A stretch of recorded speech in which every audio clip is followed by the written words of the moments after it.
Alright, we're going to be looking through some magazines here. I got some retro game magazines. I've looked through Nintendo Powers and stuff like that on stream before. But here we got a Sega Visions. This is the premiere issue, as you can see. Sega for the 90s, the new generation. All the important things: Ghostbusters, Spider-Man, Shinobi. Oh my god, this makes me feel nostalgic. The old Toys R Us logo. Move up to Genesis for big time video at the world's biggest toy store. $189 it was? Well, maybe it came with the game. Still, that seems expensive.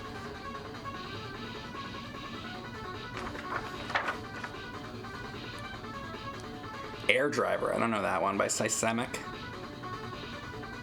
Is that how you pronounce that? Systemic? I think so. That one I haven't played. Oh, it's not a, this is more like a Top Gun looking thing. Should we see what they were talking about when they launched the magazine? We want to welcome you to the premiere issue of Sega Visions, a brand new bi-monthly magazine we've written especially for you. This magazine is an important part of Sega for the 90s, the new generation. Sega, the next generation. You're part of a group of great people of all ages around the world who enjoy playing Sega games. As part of the Sega family, we're all dedicated to bringing you new and more exciting games and systems. And check this out. This is awesome. Let's see if I can get a better shot of that.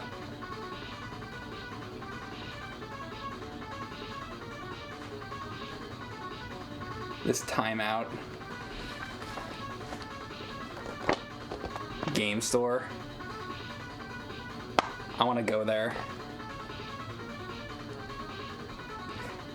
Sega's Timeout Family Amusements. Whatever happened to that? How many of those were there? I want to go to Sega's Timeout Family Amusements. You can even see it there. Can you see it? It actually says Sega. Sega's Timeout.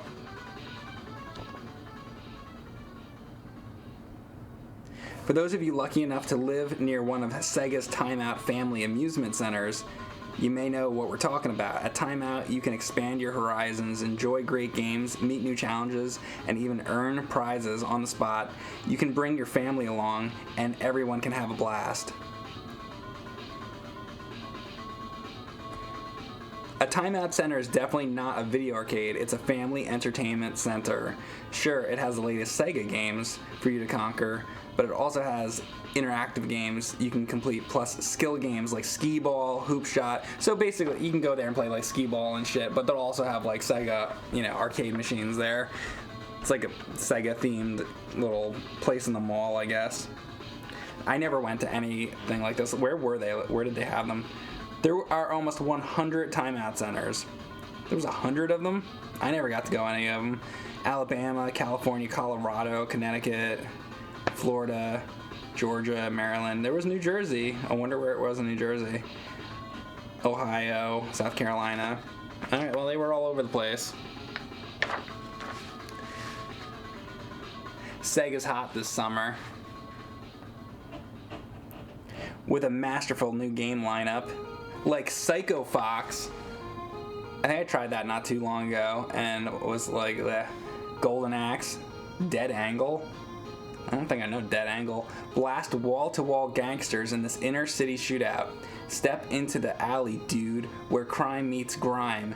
Get the angle on the street. The Dead Angle. Should we try out Dead Angle? I think maybe we should try out Dead Angle. So what I got here is a Sega Nomad with the EverDrive in it. So maybe we can try out this Dead Angle game. This is something I've been wanting to do too, is try out playing some Sega Nomad. Hopefully it'll work though. Hang on a second. Let me try to get this to work.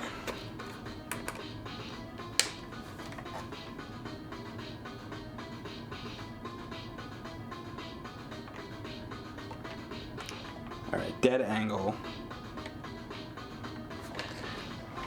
We'll get this going. Dead angle. Have you guys ever played dead angle before? If it's on here.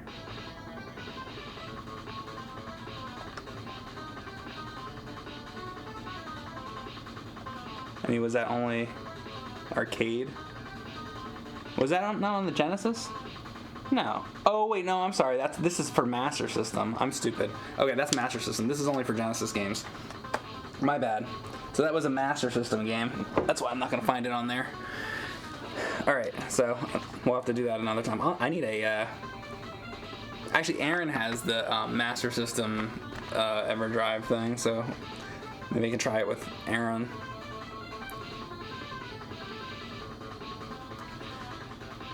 Then we have the Game Doctor. What's this all about? Game Doctor answers the most commonly asked Sega questions. I love the Sega Master System, but now that Genesis is out, I keep hearing that the Sega Master System will be discontinued. Is it true? I'm happy to report that rumors concerning the demise of the Sega Master System are not only exaggerated, they're complete nonsense. Sega will continue to support the Sega Master System. Oh, that's such good news, even though it's 2020 right now. It gives you a warm feeling inside to know they were still trying to push the Sega Master System. When will a joystick for Genesis be available? You asked for it, you've got it. The Sega Arcade Power Stick with Mega Fire is now being shipped. Yeah, Mega Fire. That's what you want. Alright, so just a little question and answer section there. Who are you gonna call? The Game Wizards. Look at this. Stumped on a game, need some extra lives, can't get to the next level without getting zapped. Piece of cake. Just call the Ghostbusters. 555-5555. So, I did this once or twice back in the, I guess, late 80s, early 90s. Not this Game Wizard thing, but I called the Nintendo hotline. I don't remember what the game was or anything, but I do remember doing that at least once or twice. So that's what people used to do, and now it's like an unbelievable thing where it's like, you know, because people use the internet and whatever. But back then, that's what you would do. But you'd always be concerned about getting in trouble, you know, because if it, you know, costs money, and then you get a phone bill, and then your parents are yelling at you and all that. He must have ESP. Well, you know what? In fact, I do have ESP for the Nintendo Switch. Esperade. Dear Sega, several weeks ago I purchased a Genesis Entertainment System after viewing Altered Beast and Revenge of Shinobi. My Nintendo and 26 games have been sold to a beginner. I originally intended to supplement the Nintendo with the Genesis, but after a few hours of playing time, I could not keep my interest in the Nintendo games because of the superior sound, graphics, and gameplay of the Genesis. Wow. You like how they put that first? They're like, somebody sends in this letter, and they're like, oh yeah, this person was trying to fucking, like, suck Sega's dick so that they can get in their magazine. And guess what? It worked. We couldn't agree more. Basically, they're like, fuck Nintendo. Oh god. Alright, so anyway, let me catch up with my chat here. Ever play the remastered Wonder Boy Dragon Trap? It will blow your mind. I did. I played the entire game on stream. You should check out my stream of it. If there's a mod in here, maybe they can link you to it. Would you stream an entire game on handheld, or is there some sort of capture card for that? There are. I have a Sega Genesis. I'm sorry, no, a Game Gear, like, I have like a modded Game Gear.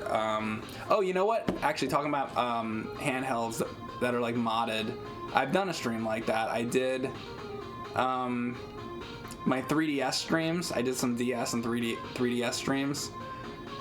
So those use the capture card. So yeah, there are capture cards for handheld systems. Not all of them, but they're out there.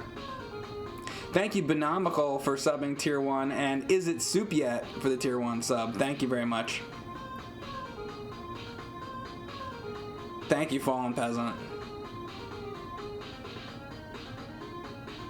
So Kevin Turcott says, yep, I called once when it was a 900 number and was on it with them for like 30 minutes. My parents were not happy when the phone bill came. Yeah. A lot of people did that back then. It was a thing. The Sega decade is here. Let me zoom this back out a little bit.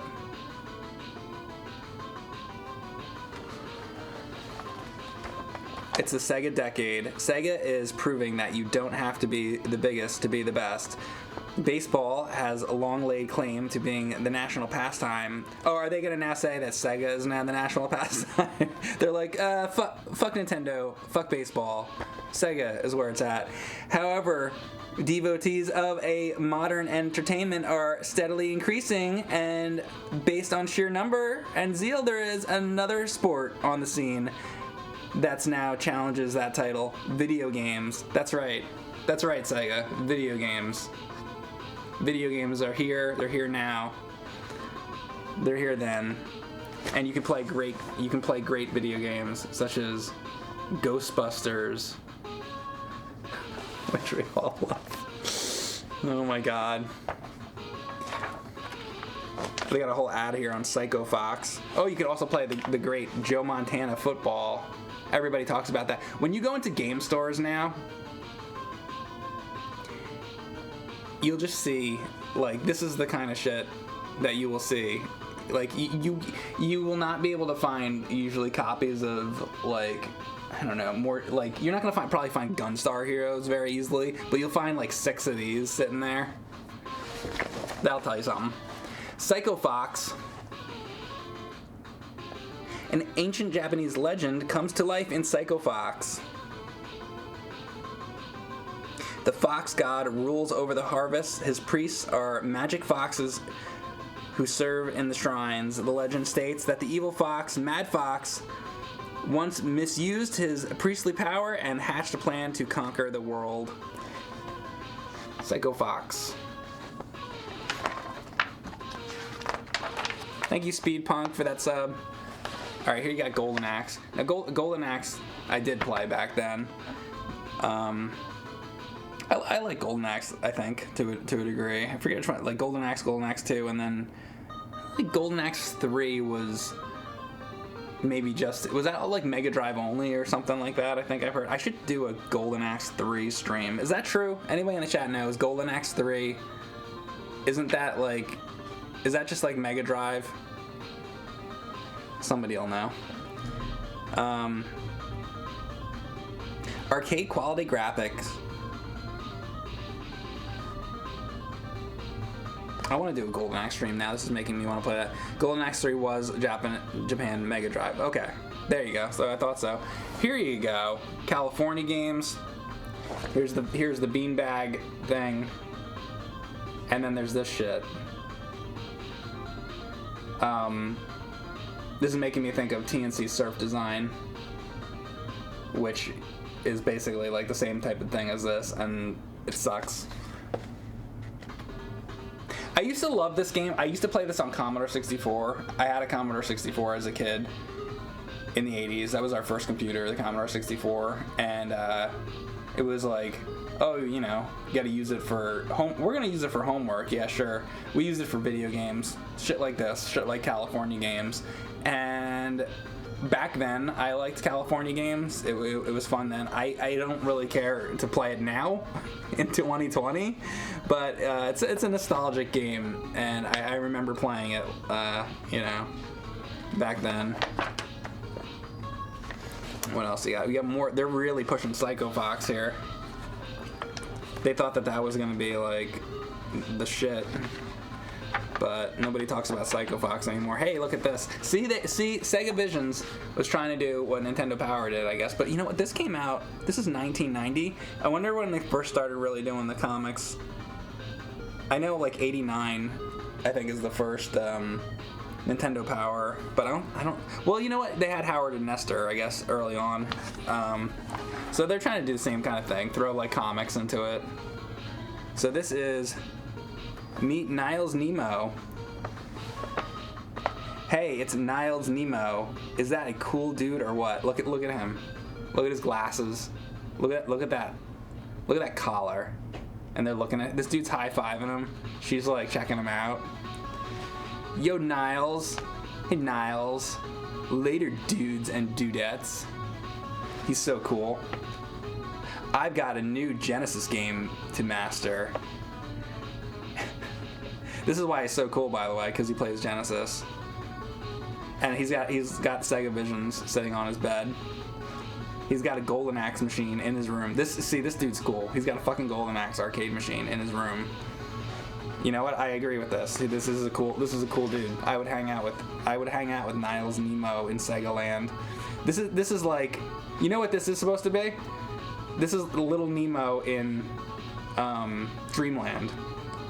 There's a parody off of that if you don't know anything about Little Nemo. It's too bad I don't have my comics here. I have giant Nemo comic books, but which are beautiful, by the way. But put your tip on my ball, Preston. Wait, what's going on here? Oh, put your tip on my bill. I read that wrong. I read that wrong.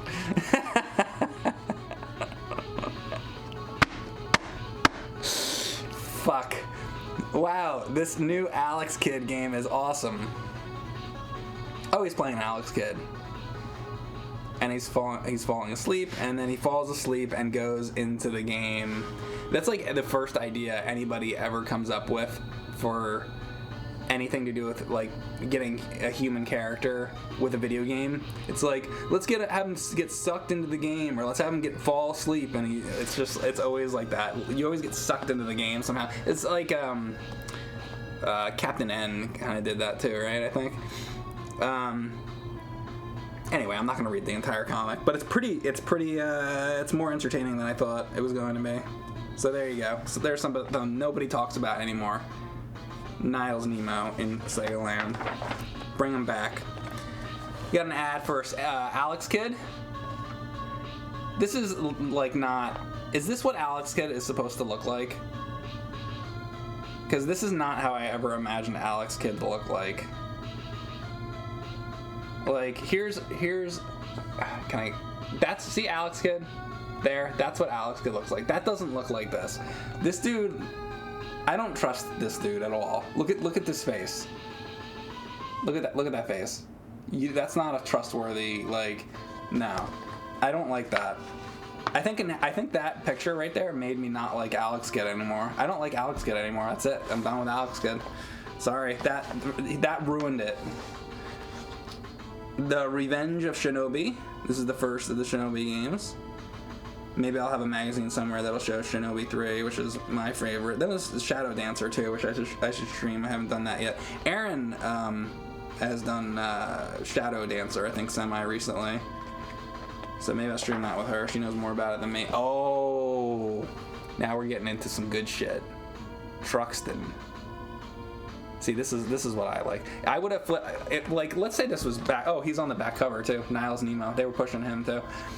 If this was back in the day and I walked into a store and I would just like opened it, I grabbed it and I flipped through it like really quickly, the thing that would have hit me personally, this is what I would have been interested in. This is the page I probably would have read because this is what I care about. Outer space vibrates with the echoes of half a dozen exploding spaceships as Tom the Bomb unleashes a destroyer bomb against a squad of Gideon attack craft. The space lanes are momentarily clear, but before you can sigh with relief, 3 motherships hover into view. Yeah, Truxton's good. Truxton's a hard game. I've streamed it a little bit before.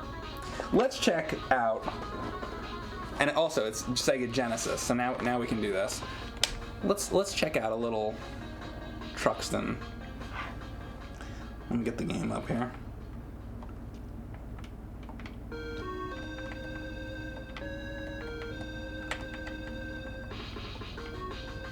Do-do-do, do-do-do, do-do-do. I'm trying to find the game, hang on.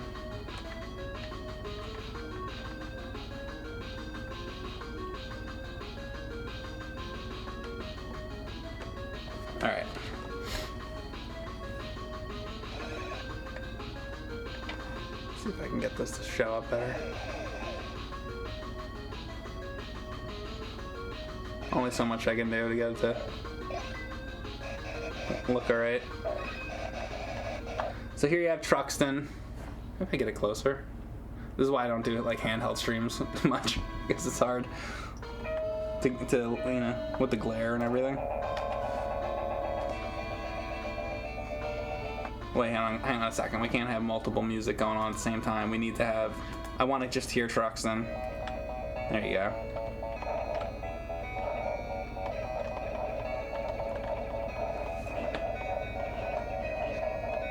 So yeah, this is Sega Nomad. I have it plugged in. You can do batteries with Sega Nomad as well. Sega Game Gear was terrible with that, so you always want to plug your Game Gear in.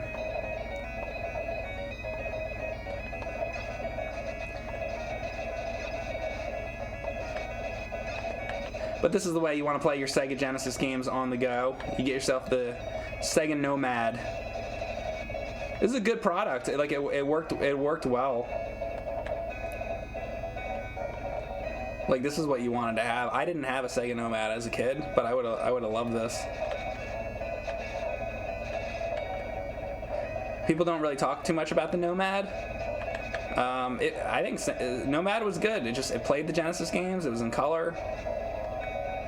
It's good. I can't really get a great shot of it.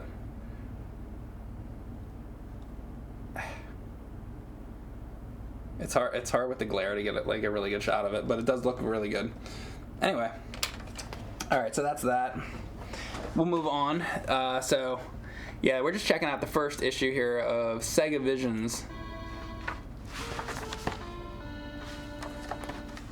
Got Phantasy Star. I never really got into the Phantasy Star series. Hopefully one day I'll be able to stream those. Like I say, when I get old. I mean, I'm already old, but when I get like really old and I can't use my hands anymore and I have carpal tunnel syndrome, I'm gonna start playing nothing but RPGs. This is my plan for like when my hands don't work anymore. I'm gonna do RPGs, so that's why I'm saving them. And here you go, right there. Do I need to say anything else? This is it.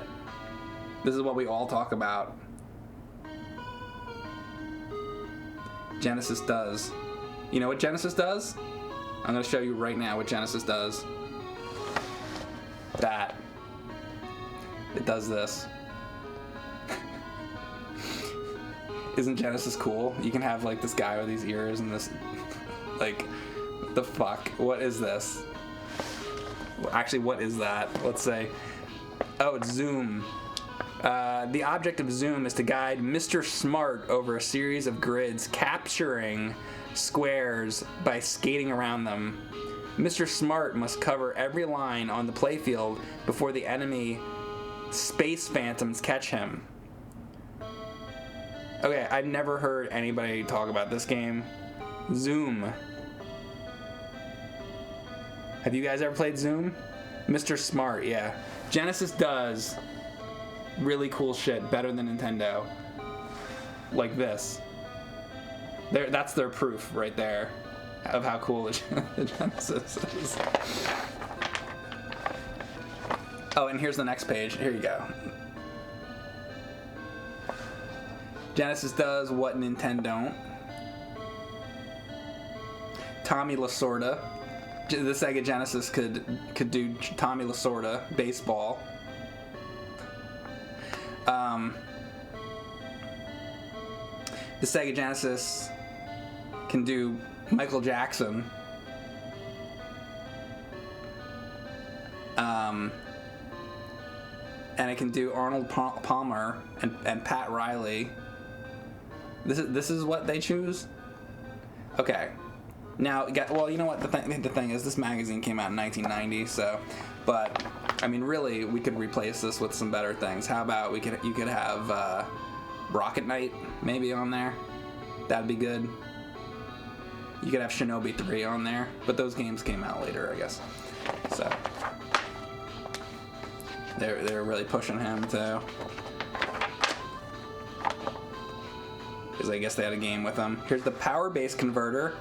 allows you to play all the Sega Master System games on your Sega Genesis. So there was a way to play those games if you have that, which is cool. I don't believe they had a device like that for the Super Nintendo, did they? You couldn't put a device into the Super Nintendo and put NES games into it.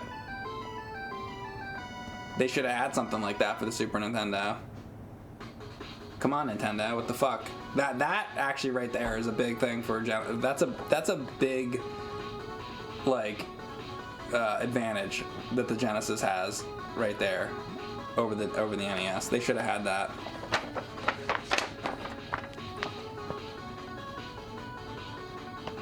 There's just a bunch of stuff about Moonwalker. Oh, and then look at this KB Toy Store advertisement. I used to love going to KB Toy Store. And they even have money here. KB Toy Store money. Do you think if I cut this out right now, out of this semi-rare old magazine, that's probably a great idea, I could take this into my local mall and I will go up to whatever store exists now. GameStop. I'll take this into GameStop and I'll hand it to the guy and I'll be like, I'd like to get $10 off a Sega Genesis game. I don't think that would go over too well. Then you have Niles Nemo. Alright, we're gonna move on to another magazine. I think I looked at pretty much everything here. So that's your first issue there of Sega Visions. What else? What else do we got? So first issue of Sega Visions. Let's see what else.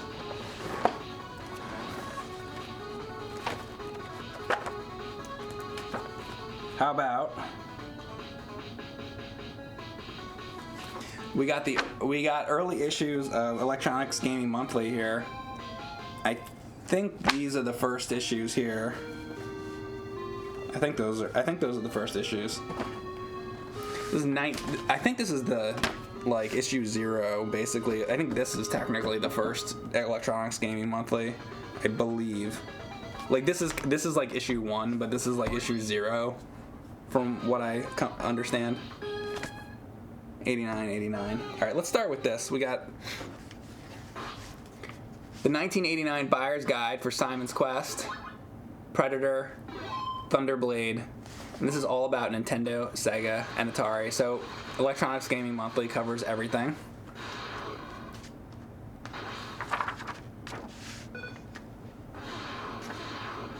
Niles Nemo is a porn star. He became a porn star. He's a porn star now. He's packing heat. Yeah, yes. Alright, so you have an ad here for the Teenage Mutant Ninja Turtle game. Ultra, which was Konami. And the story behind that was essentially they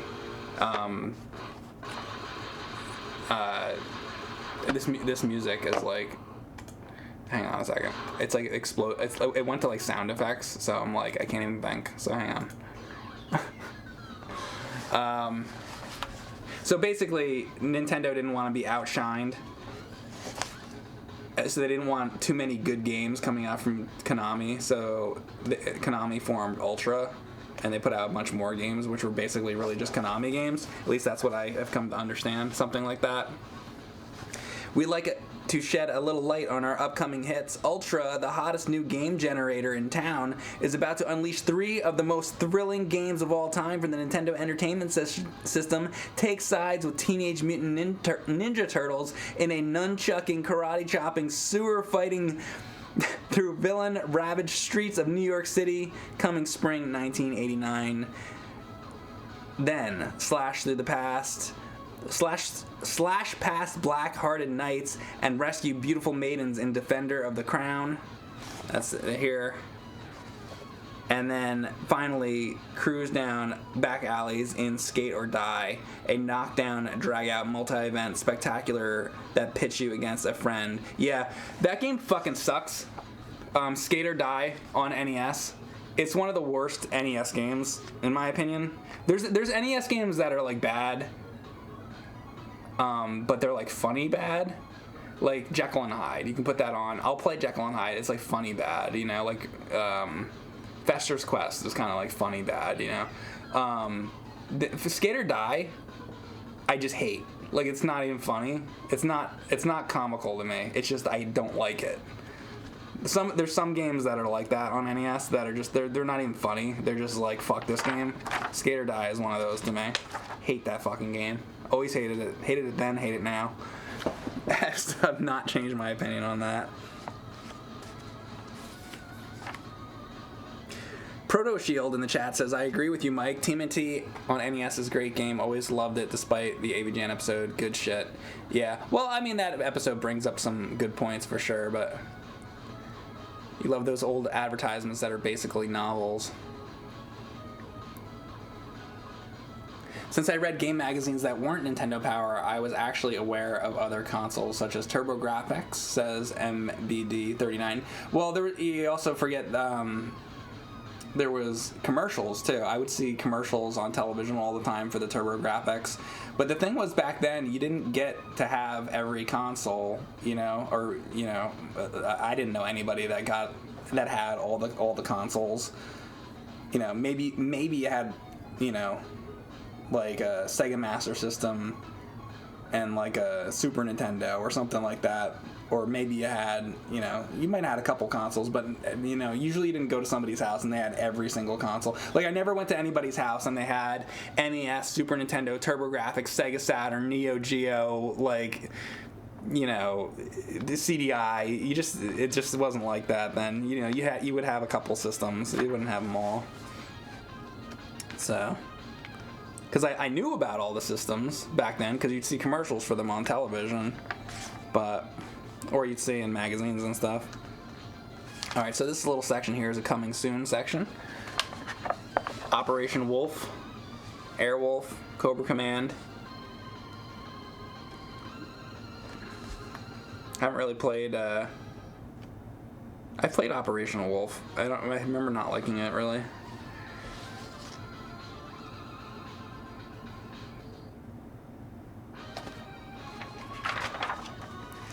You know, Galaga, Guardian Legend, which is awesome. I know you guys want me to stream Guardian Legend. One day I'll do that. It's just a really long, involved game, but maybe I will someday. I did a sort of semi-video on it once in my top 10 video. It's a good game. I'm actually very nostalgic for Guardian Legend. Bionic Commando, I finally got to that.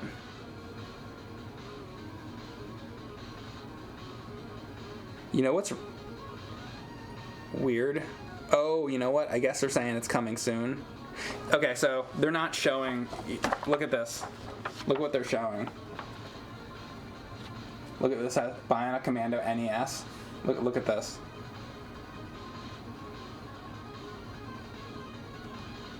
Yeah. So, have I ever learned Galaga? I mean, I like Galaga.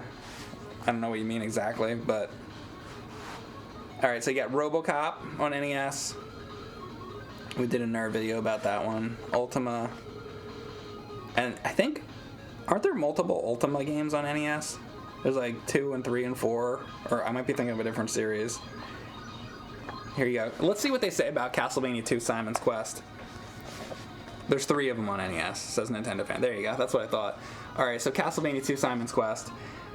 Simon the brave adventurer who conquered the world of demons and defeated the Prince of Darkness himself in Konami's classic Castlevania is back for more in this super sequel. Yeah, that's loaded with twice the action and twice the surprise. You're out to once again rid the land of terrible curse of Dracula and his evil henchmen. Multiple levels of high-resolution animation and gameplay are combined with new incentives and power-ups that make Castlevania theme even better than before. Coming in December from Konami.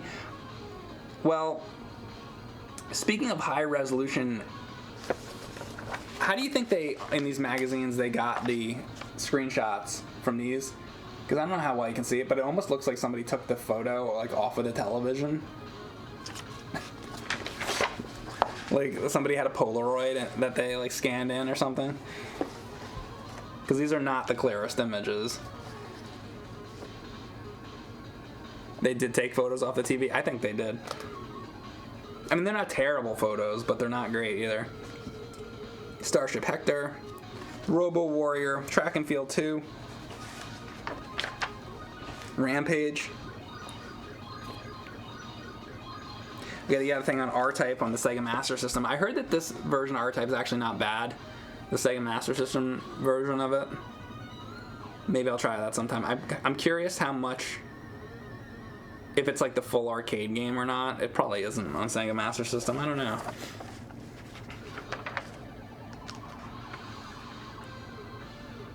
Then you have Player's Choice Awards. Best Video Game of the Year went to Double Dragon. Best Arcade to Home Translation went to Rampage. Oh, they're saying the Sega Master System version of it. Best Original Game, Blaster Master on NES. Okay, I mean, it's a good game. Best Graphics, Phantasy Star for Sega Master System.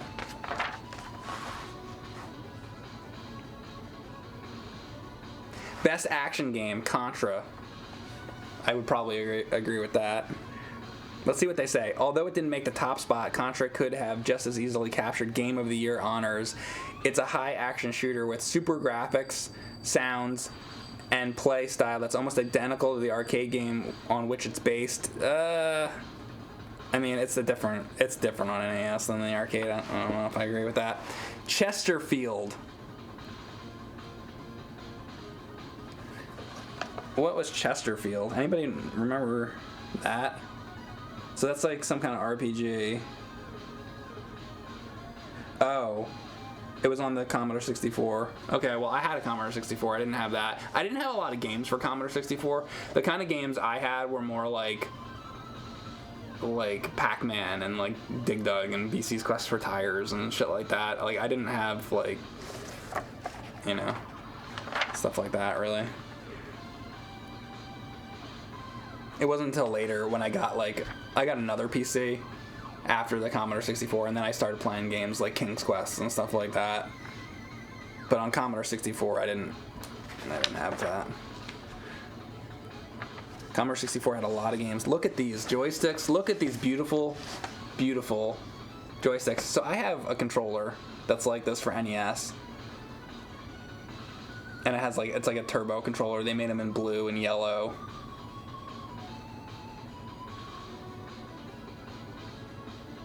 I need to get all of these. I'm gonna get a collection of hot stuff controllers. I want all the hot stuff controllers.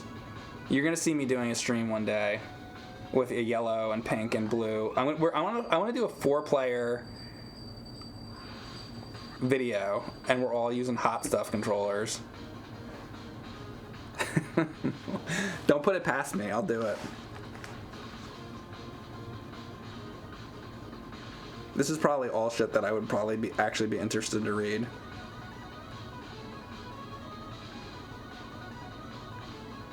I don't want to sit here and just like literally read on stream, but I'm looking at that. I'm like, I kind of want to read that. The Freedom Stick, have that. NES Advantage they're talking about. The Ultimate Super Stick, which is this. This looks like the Wicco controller. So, this can look like the Wicco controller, but I want to ask my chat, does this look like anything else to you? Now, the Wicco controllers, and I don't know if this what are they saying this was, actually? They're saying it was a, is that the Freedom, that's the Freedom Stick? I don't know, that looks like the Wicco controller to me. Anyway, yes, that's right, so, Imita8 says it looks like a butt plug. Yeah, exactly. So it looks like something you would stick up your ass, more so than a controller. Yeah, it looks like a super skinny dildo. If you're into that, you don't need to get yourself a thin dildo. You could just get yourself this and stick it up your ass. So, or you can use it to play your games. Actually, don't. Iron Tank. They got a thing on Iron Tank on NES. Is Iron Tank any good? Anybody play much Iron Tank? There's one I haven't streamed. SNK Corporation of America has become one of the top producers of quality game cartridges for Nintendo, starting with the release of Athena. Ha, yeah. That's not a good sign. Alpha Mission.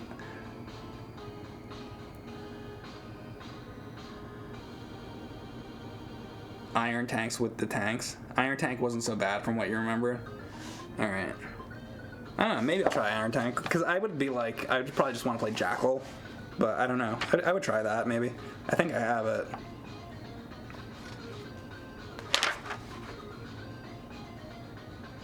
I like that they have just a giant article on Gauntlet. Gauntlet is a hard fucking NES game, man.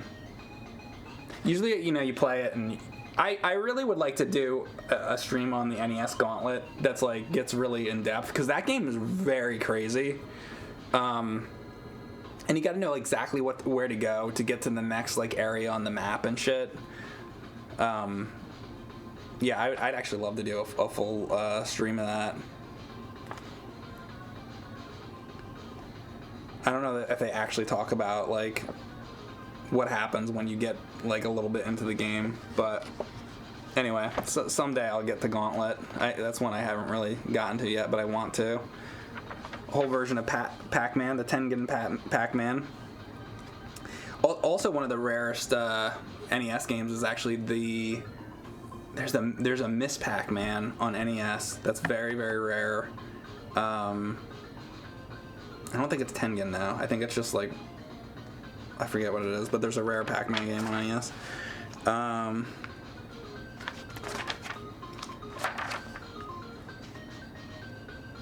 Alright, got a whole thing on Mario 2. So usually I look at Nintendo Power for Mario 2, but by the way, this is Electronics Gaming Monthly if you're just popping in now. This is the premiere issue 0 of it or whatever. So let's see, Mario 2. What is somebody that's not Nintendo saying about it? I'm just going through and I'm scanning for the word Doki Doki.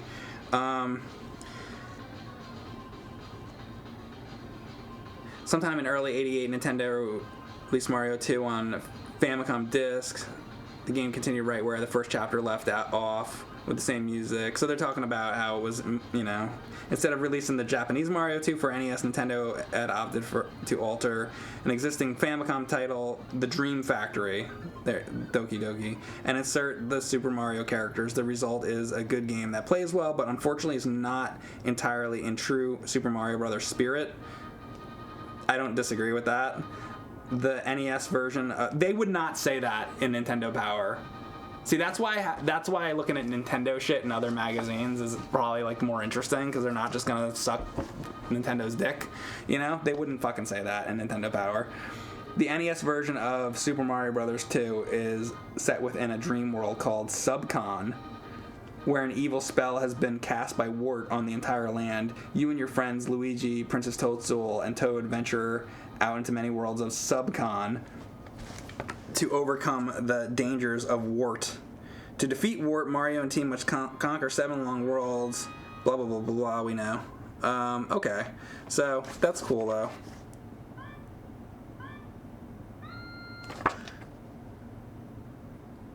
After playing the Japanese version of Super Mario 2 for Famicom, I didn't know what to expect from the NES sequel. I sat down and plugged in my custom joystick and started the game.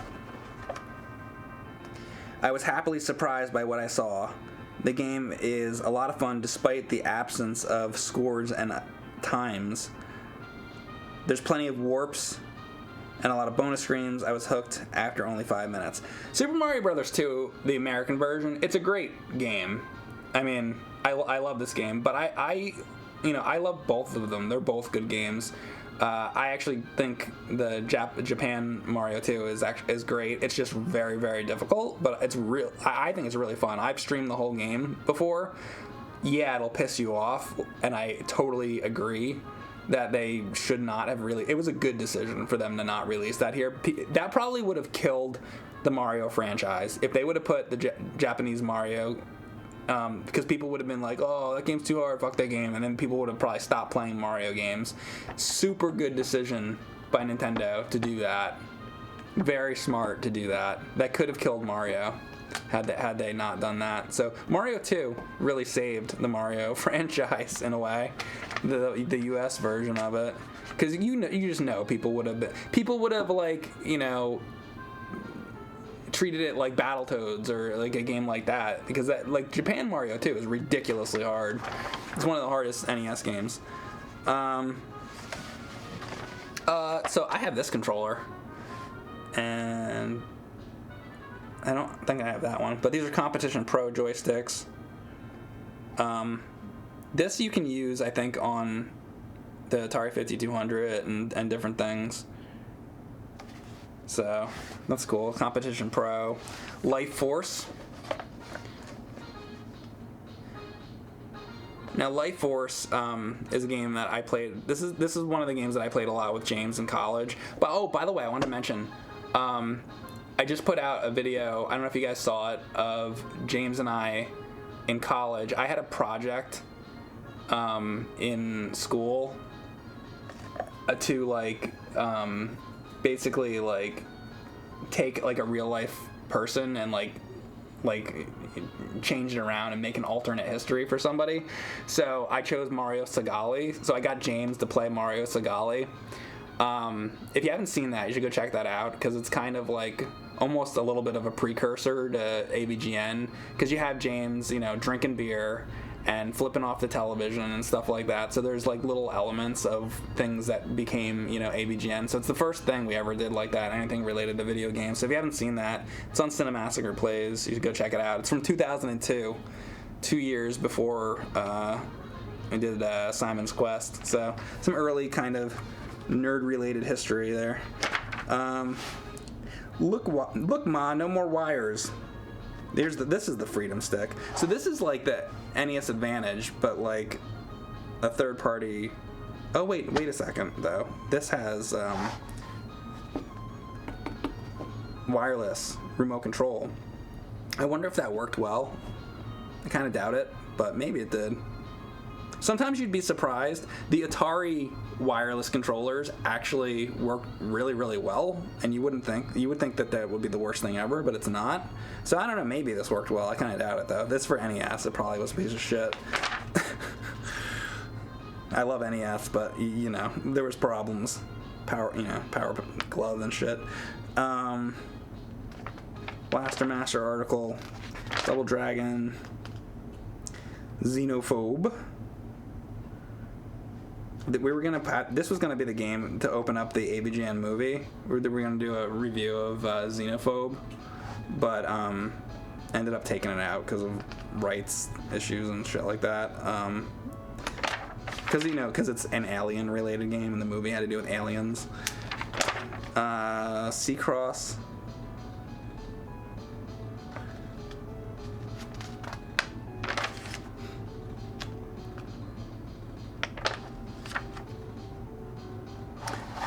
I always love the name of that. Globulus. This is Sega Master System. Globulus.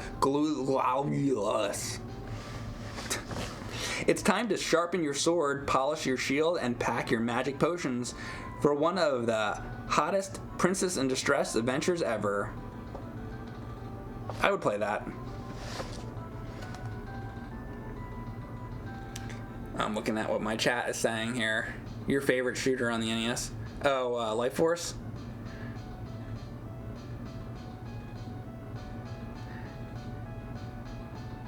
Heroes X81 says, saw it definitely as an AVGN precursor. Yeah.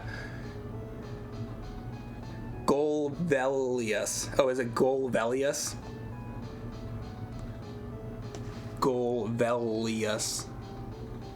I guess it wouldn't be Globulus. That would be GL. Globulus. Golvelius. Golvelius. Yeah, that game. It's a terrible name. R-Type. More about the Sega Master System R-Type. This is making me want to play that. Bomber Raid on Master System. I wonder how that is. Stand aside, Chuck Yeager. Even this may be too much action for you. Bomber Raid fills the void for a true Sega arcade shooter. Its multi-level action challenges all of those who think they have what it takes to be a gaming ace. You'll need courage, stamina, and great mobility as you command a squadron of prop fighters into battle against an invading army of enemy planes, tanks, and warships. I would probably like that. It looks like a vertical shmup. Actually, wait, have I? Bomber Raid? No, I don't think I played that. Cyborg Hunter. That's why I'm doing this, because it's like, I wouldn't think about Bomber Raid on Sega Master System, like, you know. So I like looking through these magazines. It gives me ideas for things I might want to play. Thunderblade. They don't show any screenshots from it, so that doesn't really help me. I love this. Look at this.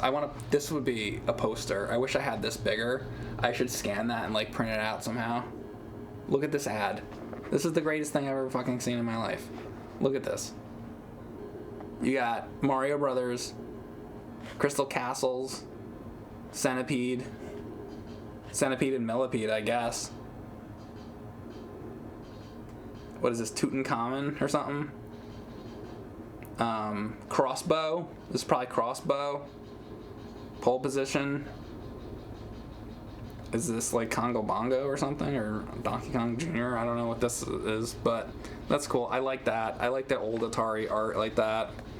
Oh, and then look at this. This is the Atari XEGS, which I still think I haven't done a stream with that. I have to do that. I have this gun and all this. I don't think I have the keyboard. Maybe I do. But I have that system. And you could put Atari computer games. So if you don't know about this, this is basically, it was another Atari console. And Atari also had home computers like the Atari 800 and whatever, all the different Atari computers. And you could put the cartridges in and play them on the computer, but you couldn't play them on the Atari 2600. But they finally released this console, and then you could play the computer games that came on cartridges on a console if you didn't have the computer, I guess. Or there's an ET game for Atari that was on the computer that you can play on console. So there's another Atari ET console game that nobody talks about. I should stream it. I should stream ET for Atari, but it would be the other ET game. I have it over there. Tower Toppler. Don't know that game. That's for 7800. Oh no, I do know that game. I have that game too. It's just that I haven't really spent any time with it. I'll have to do. You know what? That's another thing. I should do a 7800 stream. Like all just 7800 games, because I've done a bunch of 2600 streams. I should do 7800. This is why looking at these magazines is great, because it makes me think about, oh shit, I've never even streamed 7800. How have I not done a 7800 stream? I have like almost all the games over there. Crossbow. This is what I was talking. So Crossbow is this dude.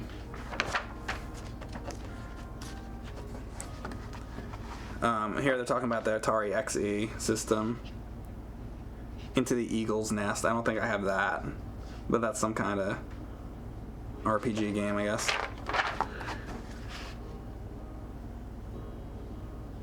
Nice guys finish last. Look at this Street Fighter. Now wait a second, that's an NES game? Hang on a second. I gotta look this up. Am I going crazy right now? Did this like not? This didn't come out.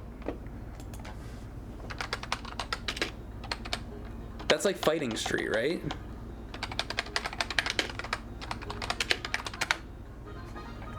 That didn't come out on NES, or did it? I don't think that came out. That came out on TurboGrafx, I thought. That's weird to see that. Or are they saying? Hang on a second. What is that? That looks like an NES game. Oh, you know what? No. Hang on a second.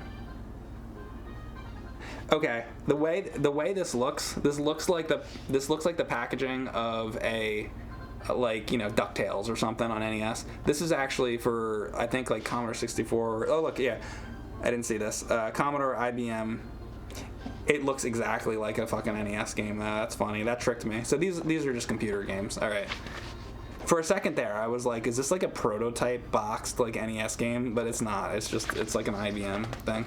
So yeah. But that game came out too on TurboGrafx, which we have a video of that. So yeah, Iron Tank. Here's Iron Tank again. Now I feel like I need to play Iron Tank. Oh my god, here, let's see what they say about Punch-Out. This game has brought a whole generation of your players to the rank of Mike Tyson fans. What sells this game is a name, and what makes it great is the game. Truly a unique perspective of character fighting game, Punch-Out. It proves it can hold its own in any arena. Punch, duck, dodge. This one has it all. A variety of character boxers step up to prevent your final bout with the champ. Learn this game well, and your dream bout will finally become a reality. This is like one of the best NES games right here. This, if you like, go play this game, and then if you haven't played it, and then you play it, and you're like, oh, this game's really hard, I can't even beat Glass Joe. Go play it again. And keep playing it until you beat Glass Joe, and then keep playing and get better and better, because it's worth it. It's worth it to put in the time to get good at this game, because it's fucking awesome. This is one of the best NES games. Because what I found is that I will try to play this game with people, and they will get to like the second guy, and it's like over, and then they quit. It's like, no, you need to like put time into this game. It's so good. This is one of the best games. It's also, what people don't realize is it's partially a puzzle game, because you have to figure out exactly how to fight these guys, you know, and that's like the puzzle part of it, like knowing exactly when to hit them and how to hit them and things like that. It's so good. Now this game sucks, literally. Like, this guy sucks this guy's dick in this game. Like, I'm not kidding. Go play that game if you want a game that's legitimately sucks dick. You got two different boxing games going on here. One of the greatest fucking games like ever. Two, game that literally sucks dick. And I'm not just saying that. Like, it actually sucks dick. Then you have this, Gunsmoke, which I beat that. I think I beat this on stream. I'm pretty sure. Or isn't this Gun.Smoke? That's that game, right? I did that. This is a good game too. So you have two really good games sandwiched by some game that sucks dick, basically. Ring King. So, you never played King or Gunsmoke? Ring King or Gunsmoke. Well, you should play Gunsmoke. Who said that? Paprika, play Gunsmoke. Don't waste your time with this. I rented this as a kid from a local video store and brought it home, and I was like, oh, that looks cool. And then it was awful. This game is awful. So these two games, Punch-Out, Gunsmoke. You can play those. Those are good. What else do we got? Spy Hunter. I don't know. I still don't know to this day how I feel about Spy Hunter. I used to love this game. I used to rent this game, and this is a game I rented a lot because I didn't own it for whatever reason, I guess. And then, like, I just never would really get anywhere. And I played it not too long ago, actually, on stream, and I kind of was frustrated by it still. This is a game I think I want to really like, but I'm not sure if I do. Akari Warriors. Oh my god. Fucking Akari Warriors. I had like post-traumatic stress disorder over Akari Warriors. I don't even want to talk about it. Captain Commando. That just like ruined my day. Akari Warriors. Oh my god. Like, let's move on from that. I can't. I'm not talking about it. It's upsetting. Now there's Tiger Heli and what the hell's the other one? I think there's two games that I always get confused. This and another one, and I think it might have been this one that I streamed. Twin Cobra. There's Tiger Heli and Twin Cobra. One of them I like and one of them I don't, and I can never remember which one I like and which one I don't like. But the one that I like, I beat on stream, I'm pretty sure. Twin Cobra is the one that's good? Okay. I don't know, there's one that I like better than the other. Anyway, so those games are pretty good. Xanic. I don't think I've gotten to that one yet. Let's see. A very interesting variation of typical vertical scrolling shooting game. Okay. Excellent.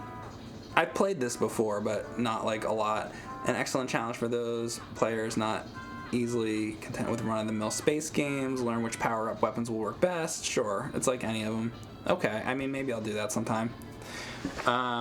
Okay, Ghosts and Goblins. We all know that I've done that. Let's see what they say about it. The original action-adventure game that remains an arcade... Well, that's not even true. It's not the original action-adventure game, I don't think. Clever animation, brilliant graphic detail, not compared to the arcade. And best of all, super gameplay.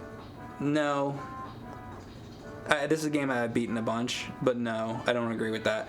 The now common knight saves the princess story is combined with skilled battle techniques and splendid play mechanics to even exceed the original the coin-op original. That I do agree with. I think I do like the NES game better than the arcade version of this game is fucking absolute horseshit. I beat that on stream too.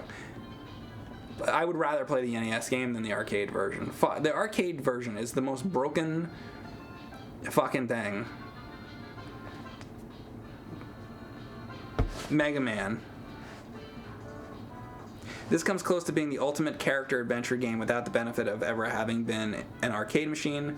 Our superhero Mega Man encounters 6 super enemies one by one. You mean robot masters?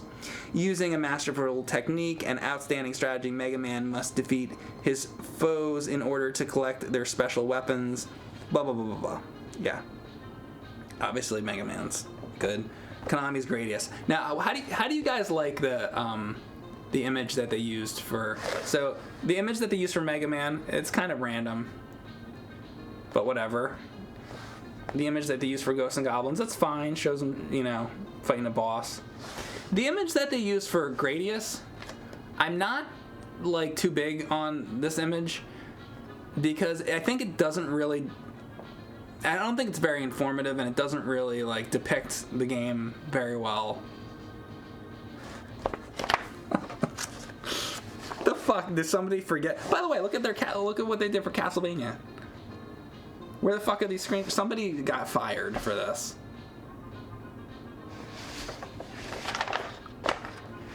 And it's not a mistake. It's not, like, supposed to be like that. Like, look, these images are here. Somebody literally just, like... didn't put the fucking images in. By the way, if you're joining, this is Electronics Gaming Monthly 1989 Buyer's Guide we're looking at right now. Outrun. I have the arcade marquee right behind me for that. I just did an arcade marquee video too, so check that out. You know what I want to throw out that I want to say about that arcade marquee video? That's probably about 70% of my marquees. I forgot, like, a bunch of them. Like, I'm looking behind me right now, and I have a Cruisin' USA marquee behind me right now. Like, that's not even in the video. And, like, so basically I fucked up, and I forgot, like, a bunch of them. And I put the video out, and then I didn't realize that I didn't include a bunch of them.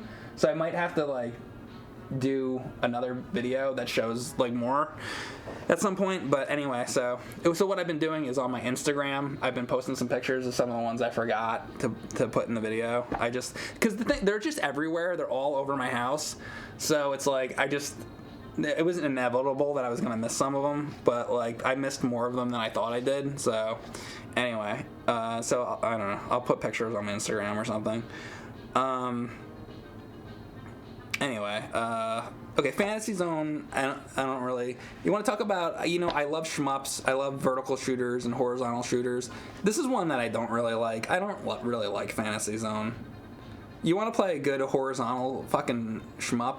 Go play, like, Lords of Thunder. Like, this... fucking... Just no. 1942.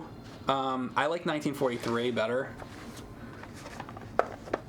1942 on NES has that like screeching kind of sound to it. It's just, I can't stand it.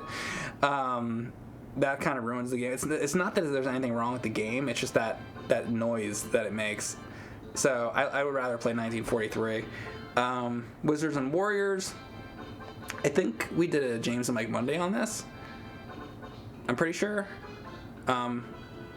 So yeah, you can watch that. Rad Racer. I don't really like Rad Racer. This is like in the wizard or whatever, and he's using the fucking power glove and all that. I don't know. Whenever I try to play this game, when I was a kid or now, I just can never get into Rad Racer. It's just not. I would like to like Rad Racer, but no, it's just, I don't think it's very good. What else? There's more of the Freedom Stick. So they're showing both of the, you know, different versions. You got the... Oh, it was the Wicco stick, the one that I was talking about, that you can stick it up your ass. And then this, here you go, it shows the little sensor thing. So I guess this one's wireless too. And then you got international scoreboard thing. And here's the back cover. You got the zoomer, you got the zinger, and you got the jazz stick. What are with these names? And you got the Viper and the hot stuff. Everything had to have some, like, you know, crazy name to it. I'd like to do... This could be like I could play Top Gun with this or something, maybe. That's for Nintendo Entertainment System. I guess most of these are, actually. Anyway, so that is the Electronics Gaming Monthly there. Then I also have this one, which we can look at. But I want to switch it up, and we're going to look at some Nintendo Power, because we haven't even gotten to Nintendo Power yet. So, here's what we'll do. I got Nintendo Power Issue 1. I have most issues in Nintendo Power. I'm missing a few, but like I have a pretty big collection of Nintendo Power, so we got like... maybe we'll look at... should we make it more interesting? This is the second issue. Maybe I think I've looked at this a little bit on stream before. We'll look at the second issue. So, or maybe we'll look at that too. I don't know. Anyway, I'm going to take a quick break. I will come back and we will look at some Nintendo Power. Thanks for being in here. And by the way, thanks to all you guys for supporting me on here with the subs and all that. Sorry if I missed anybody. I've been very focused on reading the magazines. I'll be back in a few minutes, and we will look at some Nintendo Power.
the wrong thing.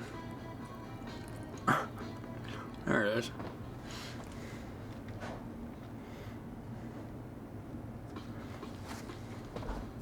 Alright, so we're looking at Nintendo Power magazines.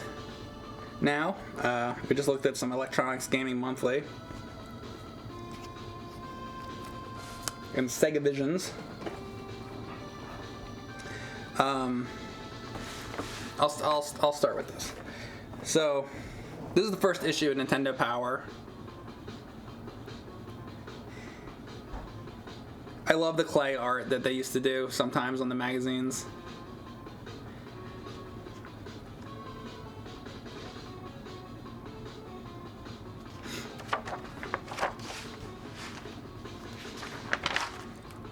Now, I've looked at this before sometimes, here and there on stream, so. But this issue basically covered Super Mario Brothers 2, and I think Zelda. The thing about these magazines is that they were smart. They knew kids were looking at them. It's all very bright and colorful. It's almost more like reading a comic book. Like, even the pages that just are, you know, showing screenshots of the games, it's like they have characters and things like all over the place, you know? It's not like text that says shell and points to a shell. It's like they got little drawings for everything. They put a lot of work into making it really just entertaining to look at. Like, every page is just really kind of like a work of art. And that was very specific. They did it like that. You know, they don't just have the entire page laid out with screenshots. Like, it's not just all screenshots that look like that, you know, of the game. They break it up in the middle with like cartoon drawings and shit like that to make it entertaining for kids to look at. Like, you don't even have to like read it. You can just look at the pictures. It's, you know.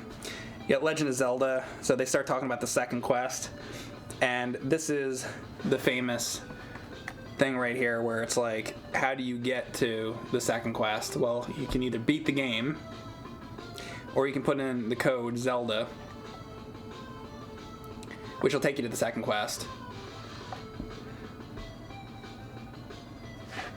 Games back then, a lot of them had, you know, Loop 2, like Castlevania has Loop 2 and all that. So that was, you had your second loop for Zelda.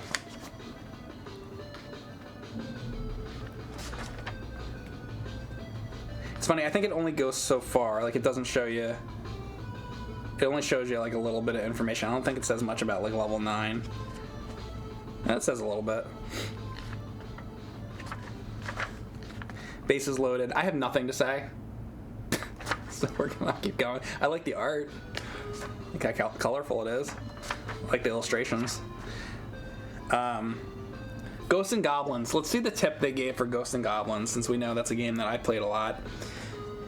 Let's start with the stage select question. Hold the control pad right and push the B button 3 times, then press up and release. Next, press B 3 times, push left, and then press B 3 times again. Push down, release and push B 3 more times, then push start. Select the A button or B button at this time and push start once again. Now you're on the right track. You got that? That's literally what that said.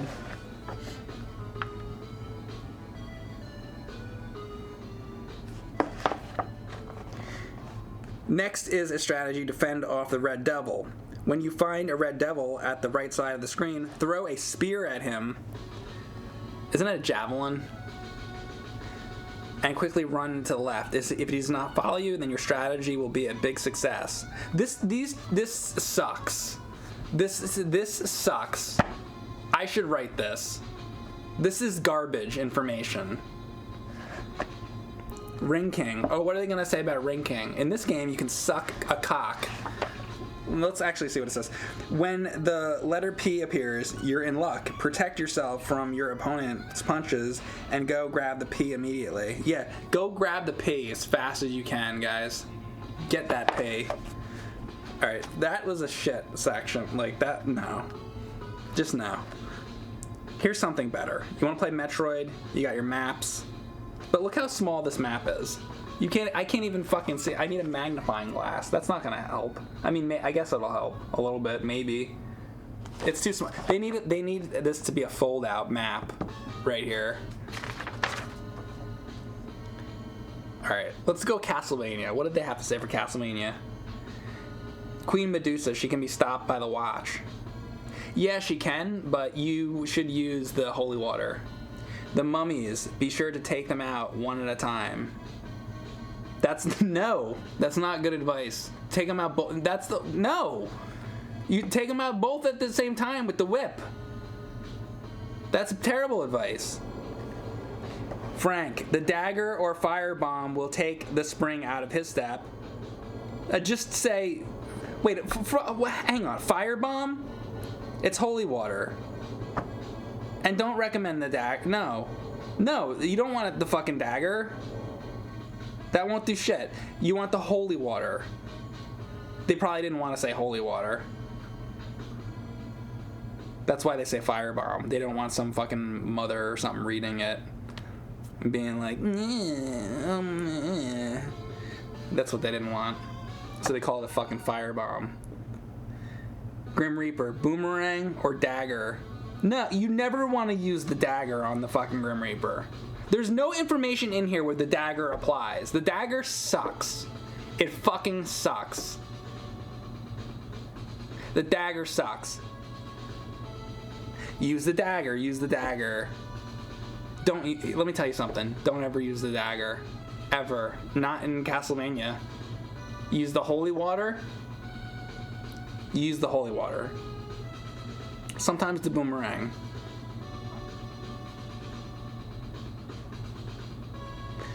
This is very aggravating to look at this. This pissed me off now. Use the dagger. Who the fuck recommends the dagger in Castlevania?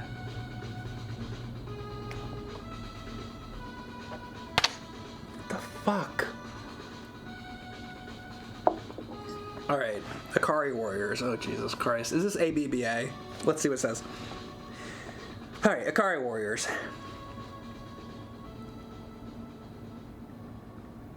Continue mode. After you have been defeated, and before game over appears on the screen, push ABBA. There you go. Then you can continue the game where you left off. Next is stage select. On the title screen, the screen used for selecting a 1 or 2 player game, push up, down, A, B, left, right, A, B, up, A, down, right, left, B, up, left, A, right, B, left, A, left, up, A, down, A, right, left, A, start. Stage 1 that appears next to the airplane landing screen. Press the A button or B button and you will be able to select the stage you want. You have to practice it a lot. Do you guys that like Star Trek The Next Generation, do you remember the part in the episode Brothers? And if you haven't seen it, go watch this after it. There's an episode called Brothers, and Data he uses Captain Picard's voice, and he starts putting in the code to take over the ship, and it's this really, really long like code to put in. It sounds like that. Up, down, A, B, left, right, A, B, up, A, down, right, left, B, up, left, A, right, B, left, right, A, left, up, A, down, A, right, left, A, start. Are you fucking kidding me? Picard, Alpha, Tango. Lock. The fuck? The fuck? Like, just what the fuck with this? What do they say for Mario Brothers? They better have good information. First, let's talk about the unlimited 1-up question. When a Koopa Troopa is coming down the steps, as shown in the photo, jump on the left side of the shell. Okay? Watch your timing, right? The Koopa Troopa then goes back and forth between Mario and the steps. By use of this continuing 1-up technique, Mario's 1-up increase by more and more. You got it. That's absolutely true. The secret to getting the fireworks is in the last digit of the timer. If you hit the pole when the number ends in 1, 3, or 6, the fireworks will go off. Or okay, This is fine. That's good information. Good job. At least they fucking got Mario right. Oh my god. Kid Icarus, I don't know enough about Kid Icarus to tell you. Rygar I've beaten.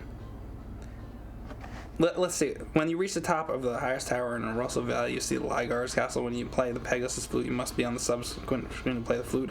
I don't remember enough about Rygar. I think this is just a tip of how to get up the rope, which I do remember. I think that seems right, too. I think that's also probably good information. But I don't know enough about Rygar to really critique it. I've only beaten Rygar 2 or 3 times. So I know what they're talking about, but I'm like, I don't, I don't know it as well as some of these other games. Oh god, Punch Out. What are they gonna say? You can help yourself a great deal by knocking out Tyson's ability to use his dynamite punch. Just don't let him land one in the first minute and a half of the round. Then start landing as many strategic counter blows as you can to wear him down gradually and earn points towards your victory. The decision. Okay, that actually sounds good too. When Tyson winks, he's about to throw a straight punch. Yeah. And he blinks both times. That all sounds right too. That's good. That's good too. They got that. Then they had the Howard and Nestor comics. Not quite as cool as what they had in Sega Visions. Here you go. In Sega Visions, they had Niles Nemo, who was much cooler than Howard and Nestor. Here you go. If you missed this earlier, this is Niles Nemo. Much cooler. Look at this fucking guy. You wanna be this dude? Or you wanna be this fucking dude? You this fucking guy? You wanna be this fucking guy? I don't think so. Look at this fucking bow tie. Look at this fucking bow tie he's got. You wanna be that dude? Or you wanna be this fucking dude? This will tell you right here. Sega does what Nintendo don't. It's the truth. They weren't lying. They said Genesis does what Nintendo don't. This dude ain't going around with a fucking bow tie. Look at this Sega Genesis fucking sunglasses. This dude is cool. Okay, he's got a fucking Ghosts and Goblins arcade machine in his bedroom. Okay? What does he got? He's got a fucking bow tie on. Classified information. Ice hockey, Rad Racer, Athena. I could probably use the information for Athena because I can't figure that game out for the life of me. Contra. Here we go. Let's see what they got for Contra. Build up your forces fast. Start your game over with 30 extra men with this extra life command. Contra is not an easy game. Sometimes it seems like you get wiped out before you even get started. That's because you gotta get good, bro. But there's a way to gain an advantage. Put in the command shown above when the title screen appears. Let's see what the code is. What's the code? This trick will give you all the help you need to defeat the aliens. When the title screen appears, press control pad twice, down twice, left, right, push B button and A button. Lastly, push start. The way they wrote that out is like not like the famous way to say it.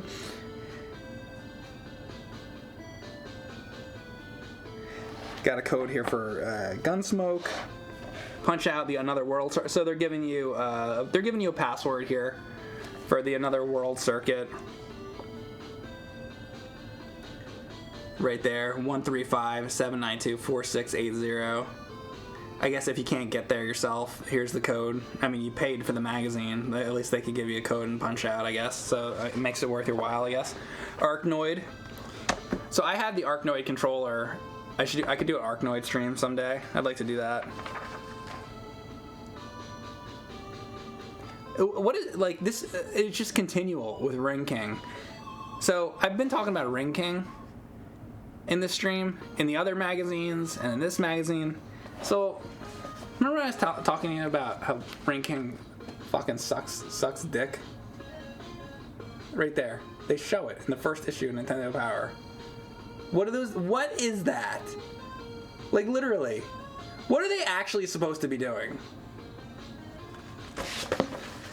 Like, I know, like, you can have your, like, what are they supposed to actually be doing? Like, literally, like, you could, like, he could be, like, handing him a towel or something. Why is he kneeling in front of him on his knees? Like, come on. Like, honestly. In my chat, they say slobbing the knob. I would legitimately like to know, like, what's the real answer? What was this supposed to depict? Other than them sucking each other's dicks. What is it supposed to be? Tie-in gloves, somebody says. Let me look at this. Let's look at this. Okay, well, guess what? If you really look at the picture, the guy's glove is, like, out to the side. This guy isn't even touching this dude's glove. Like, clearly, you see the blue right there? He's not tying his glove. His glove is right there. He's not tying the fucking glove. They're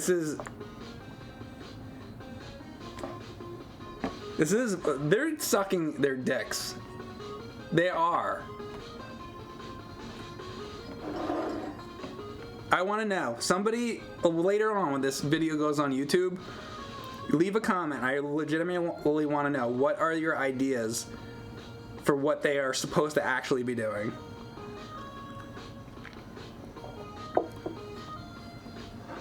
Somebody says massaging the legs. Is that what they're doing? They're massaging their legs. Is that something they even do? I don't know enough about boxing, but is there, like, in boxing between rounds, like a dude who comes up and massages the boxer's leg in between massaging the third leg? All right. Anyway, I'll move on from that, but it's just like, come on, that's unbelievable. All right, Ninja Kid, Xanac. Fuck. Hey, see what I was saying about how they make it look like a comic book? Look at the awesome illustrations. Now, this game I beat on stream. Did it have anything about the Machine Gun Willie dude in here?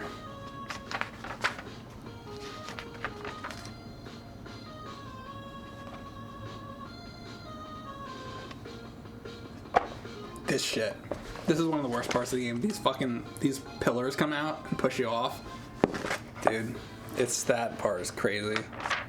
Oh, they don't even get to that. See, so here's the deal.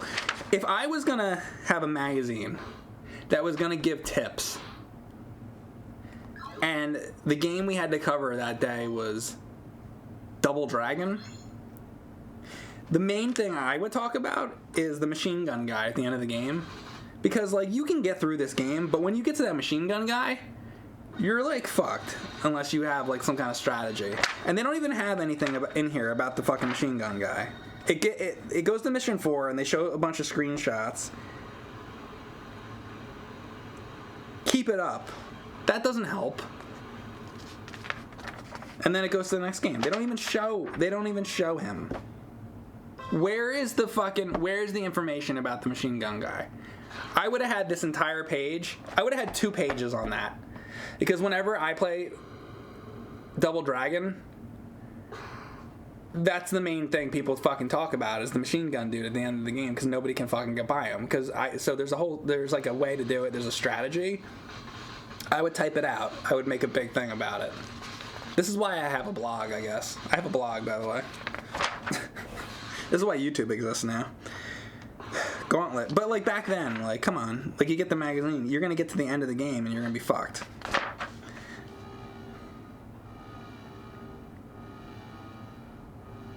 Again, Gauntlet, I want to play more of. Eventually, I'll do more of a Gauntlet stream. There's a lot I need to, like, learn about Gauntlet. I played a Gauntlet hack the other day. I think it was a Zelda Gauntlet hack, where they replaced the character with Link. It was actually pretty cool. But there's a lot to this game, and one day I hope to do that. Contra, once again, whole big spread on Contra, which is cool.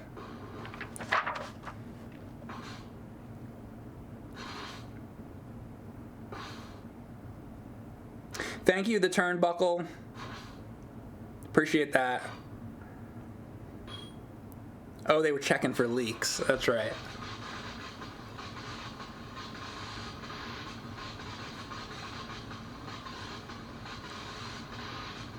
MBD says, Machine Gun Willie can't shoot you if you're all the way down at the bottom of the platform. There's other safe spots, too. Yeah, I remember streaming that, and I remember people saying that, but there's... Go watch my Double Dragon stream. You'll see me talking about that. But I don't think I ever found exactly that safe spot. Like, it would work sometimes, but other times wouldn't. What I found was, like, more like you get into this sort of, like, pattern of, like, going, like, up and down, kind of. Anyway.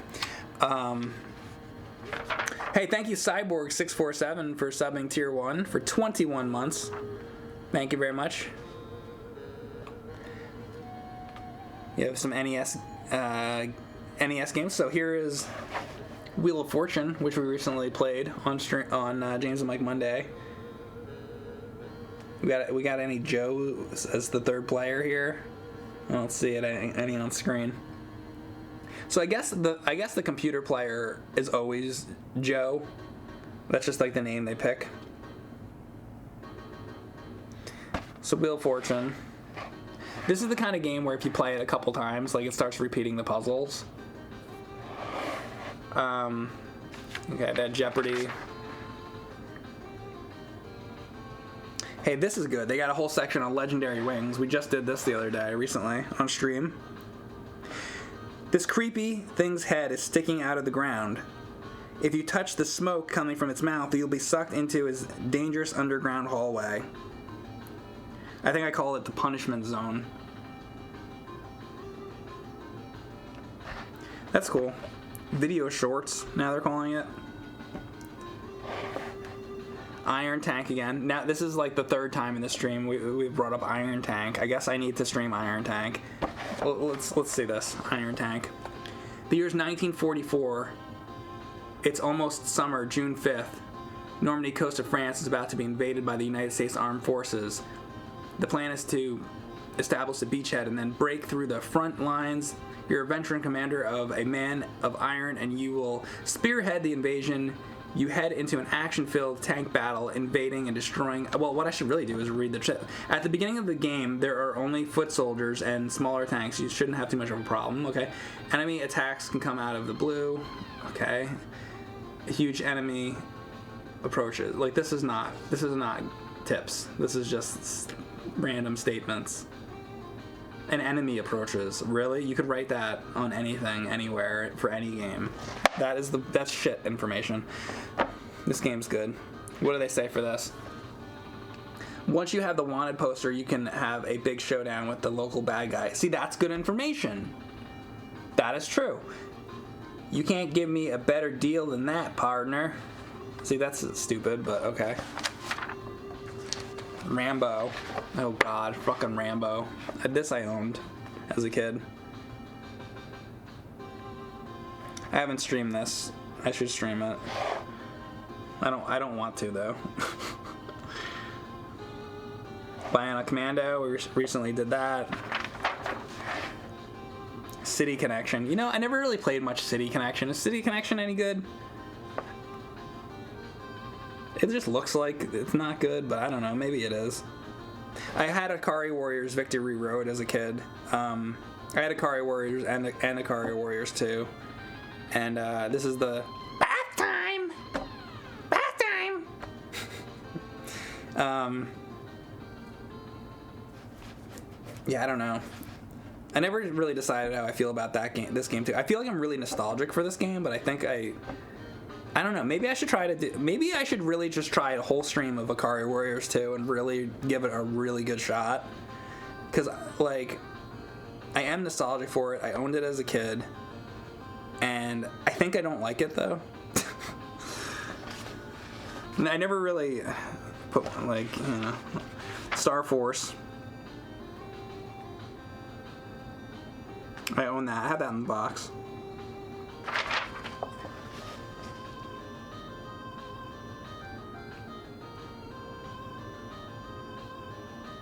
They're giving you a glimpse into your future. Are you ready for the sequel to 1942? It's 1943. They're telling you that Zelda 2 is on the way. Chesterfield once again. I guess Chesterfield was on NES. I thought this was a Commodore game. Was Chesterfield on NES? Now I need to say, because this is Nintendo Power now. I don't know this Chesterfield.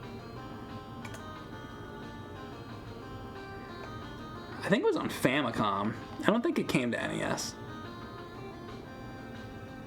I think it was on Famicom.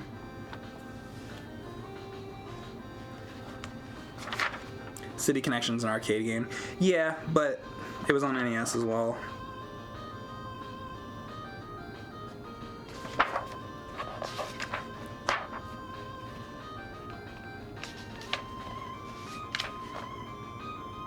I had this too. This was a little Zelda book that gave you tips for the first Zelda. I had that as a kid.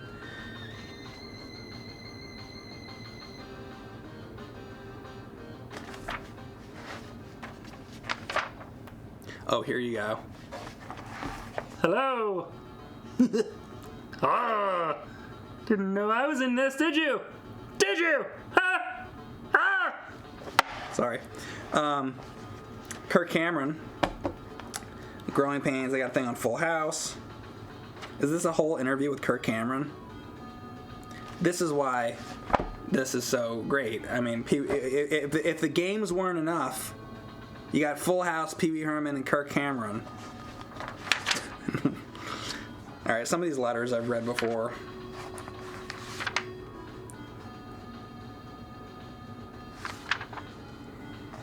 You have your top 30. I'm not gonna complain because you guys know I love Zelda for number 1. But that's not what I like to do with this. I like to see this, how bullshit the list is. So, okay. Rad Racer. Let's see if there's any games that are underneath that are definitely better than Rad Racer. Castlevania is under Rad Racer? No. Mega Man is under Rad Racer? No. Contra under Rad Racer?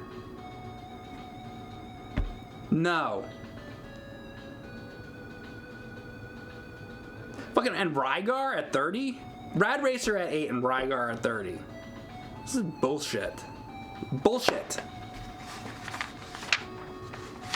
It's a bunch of fucking stupid.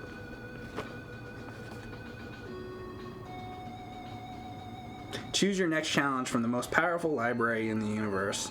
Yeah, what are they? Yeah, Akari Warriors.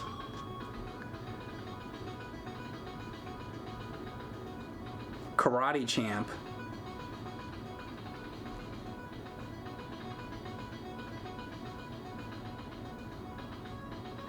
So I'm seeing what shit games they have like on the back of this. I don't know, Gotcha. I never liked Gotcha either. Alright, so that's your Nintendo Power issue 1. What else do we got?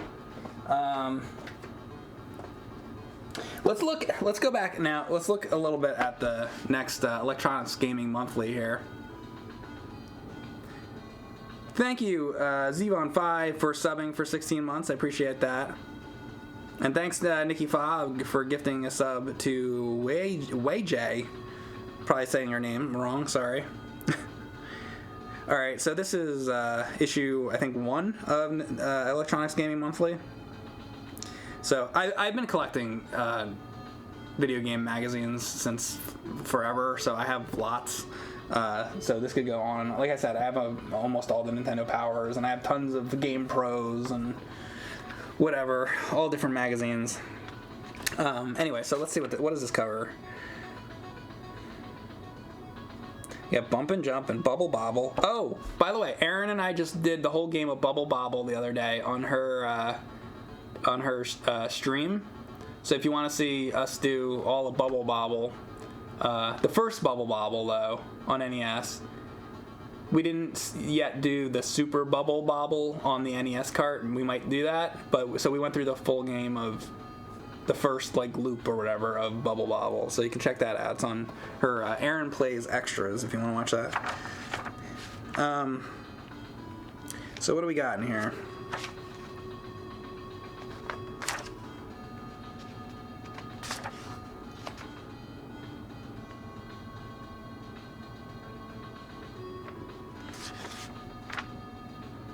Actually, Guerrilla War. I think Erin and I also did that on NES.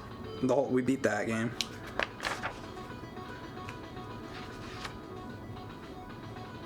Oh, here you go. So this is one of the AVGN episodes that I wrote. Hide-Lide. Not the newer one. I didn't write the newer one. The older, the one about the NES game.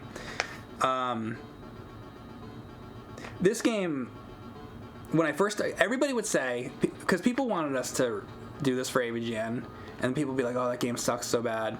And then I started playing, and I was like, oh yeah, they're right, this game really sucks. But as I played it, like more, by the time I beat this game, I didn't hate it, but it's not a good game though.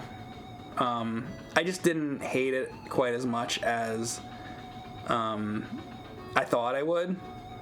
Like Skate or Die is a game I fucking hate. Hide-Lide I don't hate. This is a bad game. I'm not by any means. This Hide-Lide is bad, but I didn't hate it. Like there were some elements here and there. I was like, all right, I can see what they were doing. But like when you first start playing this game, like you have no idea what to do, and it sucks. So, but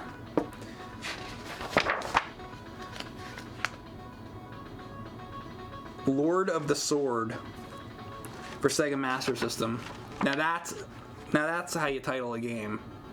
Lord of the Sword. Like I don't even know some Poseidon Wars on Sega Master System. I need to play more Sega Master System.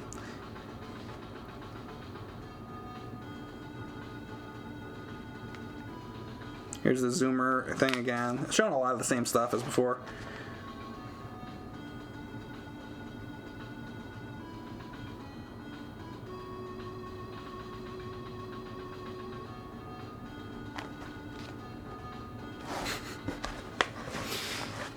Say no to drugs. Or you're gonna have to deal with this guy, I guess. Everything back there was say no to drugs. Saturday mornings, all the commercials were like, say no to drugs with the Saturday morning cartoons. You'd be watching whatever, fucking Gummy Bears or like Saturday Supercade or any of that shit. And it's like, say no to drugs, say no to drugs. I don't see those kind of commercials anymore. That was the 80s, I guess. But yeah, even in the magazines back then. And then there was also that with Michelangelo and Garfield and all that. I used to rent that from the video store. Cartoon All-Stars to the Rescue. All that shit. Oh, look at this, by the way. Look what they're showing here. The fucking Three Stooges. Oh my god. Man. Our generation, we got fucked, huh? This shit.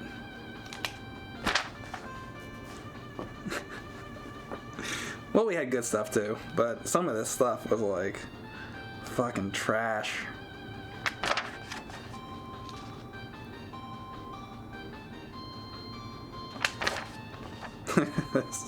I want that. I want like just like I want somebody to come over to my house. I want Erin to like walk downstairs and not know that I have this, and it's just in the middle of the fucking room, and I had this helmet and like race outfit on, and I'm just like doing that, and it's got a fucking like license plate and shit. This is awesome. Hard driving.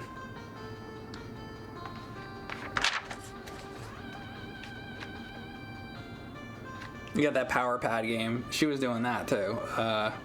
In that Power Pad video she did. There's all those different. What I don't remember what all the different. It's like dance aerobics or something, I think. Gaming gossip. It's nice to be back.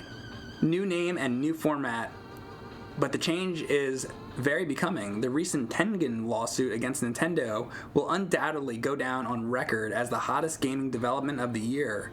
In a move that will have far-reaching repercussions, Tengen, of the home software of Atari Games Corp., the people who make Atari arcade games, not home games, filed a $30 million antitrust suit that, amongst other things, claims that Nintendo has unfairly monopolized the NES game market.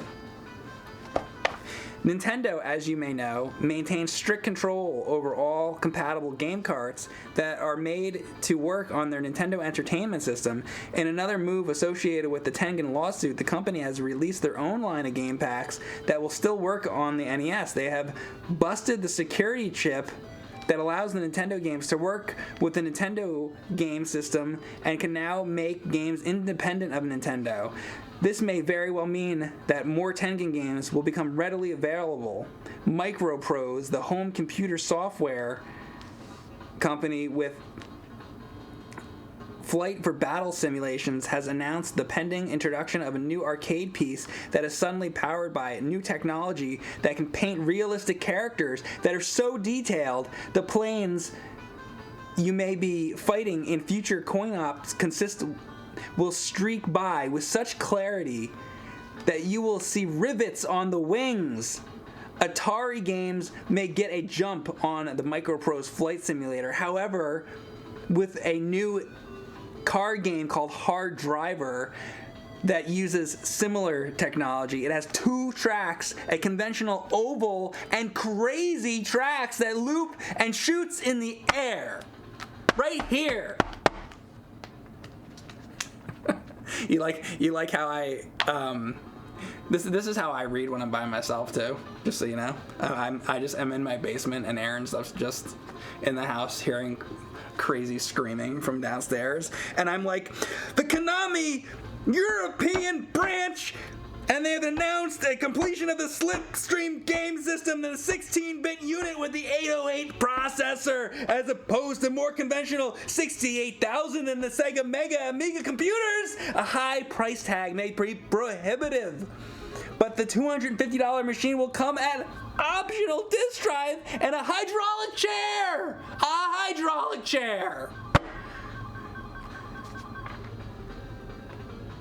Anyway, that's this article.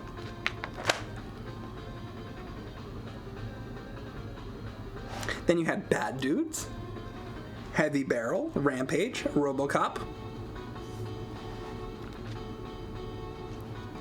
Then there's this. Mike, did you know it was pronounced kicks and not quicks? You know what?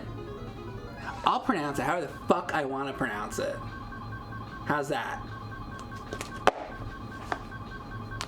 Gives a shit. Skate or Die. Based on popular computer games, Skate or Die brings you face to face with some of the meanest mechanics video has ever seen. Well, I agree with that. It is the meanest mechanic ever. That's Skate or Die. Fuck Skate or Die.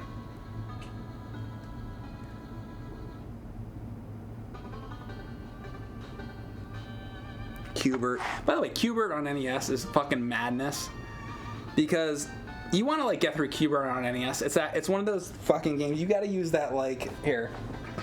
You pause and unpause and pause and unpause so that you can figure out the puzzle, like where to go next, because it moves so fast. I'm saying when you're getting to the higher levels, a lot of the people that like try to beat that game or speedrun it have to use like the fucking pausing and unpausing a lot.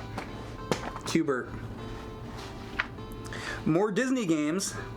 Following on the heels of action-oriented Mickey Mousecapade, Mickey Mousecapade. I kind of like Mickey Mousecapade after all these years. Like, the whole thing about Minnie Mouse, we've talked about that, right? But Minnie Mouse, you use her, and Minnie Mouse can't get hit. If you place Minnie Mouse in the right place, she can be used as your weapon. She's an invincible fucking weapon. She's great, actually. She sucks when she falls off the platforms, but you want to like fight bosses and shit, you stick Minnie Mouse in there, motherfucking Minnie Mouse will fuck shit up. That pirate shit, you stick Minnie Mouse up that ladder, she will fuck that motherfucker up. So let's not all totally shit on Minnie Mouse in Mickey Mousecapades, alright? Mickey Mousecapades. Taboo. This game is fucked. Dude, you go into your room, you shut off all the lights, you get 100 candles, you light all the candles all around the room, just light them all, put them on the floor, light them up, put them on your like cabinets and your tables and shit, light them up, 100 candles. If you can do more than 100, do more. 500 candles, light them all up, turn off the lights. Get your fucking CRT television and you hook up Taboo the Sixth Sense and you sit there and you play that for 24 hours and then you let me know how that goes. It's a tarot card program that the company promises produces some eerie, interesting results. They promise. Admittedly directed at adults rather than Nintendo's primary users, aka children. They probably wouldn't write that in Nintendo Power either. Again, this is Electronics Gaming Monthly. There's Nintendo's primary users, so they're like fucking kids using the fucking NES. That's what they're saying there. Taboo should be a welcomed alternative for mom and dad instead of having sex. Just sit in the bedroom and play Taboo the Sixth Sense. Yeah, mom and dad are gonna be playing Taboo. Yeah, I don't think so. What Taboo is like you go to your local video store and you're like, what's that game? And you rent it and you bring it home and you're like, shit, I rented this. Mom and dad in the fucking 80s, they weren't fucking playing Taboo. They were fucking gambling. They weren't fucking playing fucking Taboo. This is bullshit. This article, who wrote this? It's such a bunch of bullshit they write in these fucking magazines, man. Jesus.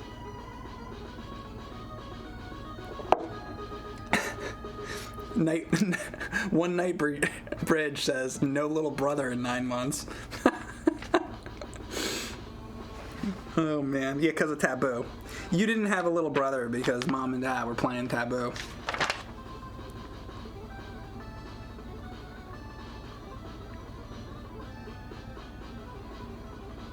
Altered Beast for the Mega Drive.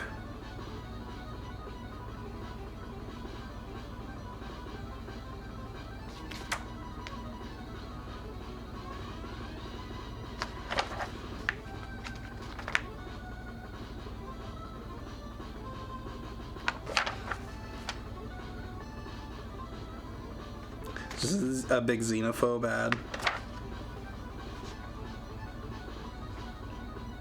Mappy Land. I don't remember if I owned this game or if I rented it, but I definitely played that when I was a kid. It was alright. I don't know. I don't hate it. I don't love it. It's like a run-of-the-mill NES game. Star Soldier, though, they're talking about. Part of the Soldier series, and that's for NES. I had that. The Soldier series is like awesome.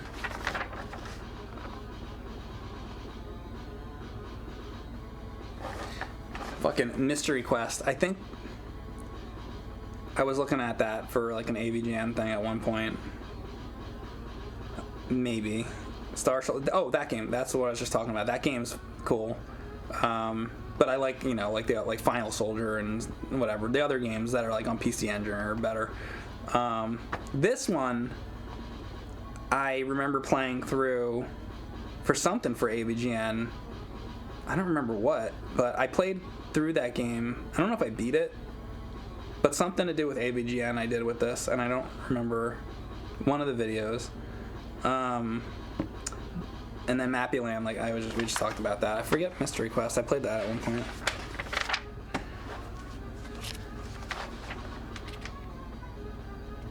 Taxan was the U.S. division of Naxat, spelled backwards. Oh, so like Gorf, basically, and Frog. It's the same thing as that, huh? Were you ever in a gaming magazine in the 80s or 90s? Letter, score, picture, or anything? Asked Mad Stalker. No, I wasn't. I think I tried to mail in a drawing for that Mega Man contest, and it didn't get in any magazines. The only thing like that ever is, you guys know like Space Ghost and Cartoon Planet and all that? I sent in a drawing of like Brack and Zorak and all them, and they showed my drawing of Zorak on the show. But then it's like, if you watch, I think I have it on a VHS tape because I taped it off TV. I have to find it. But then it doesn't say my name anyway. It's just like the picture of Zorak. Like it wasn't like it didn't like say your names. It just like showed everybody's drawing, and I knew it was my drawing because I drew it and I saw the picture, but it doesn't say my name anyway. And it was in like a montage, like a musical montage thing. It's not like Space Ghost was like, it's not like on Space Ghost when Space Ghost like read somebody's letter and he like read somebody's name out. It wasn't like that. It was just like my drawing on screen. But yeah, in a magazine, no. Nope. I didn't write in really anything to magazines back then.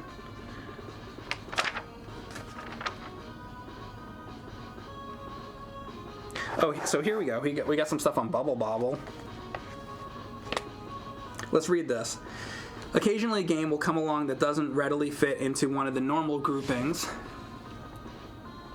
Shooter, maze game, etc.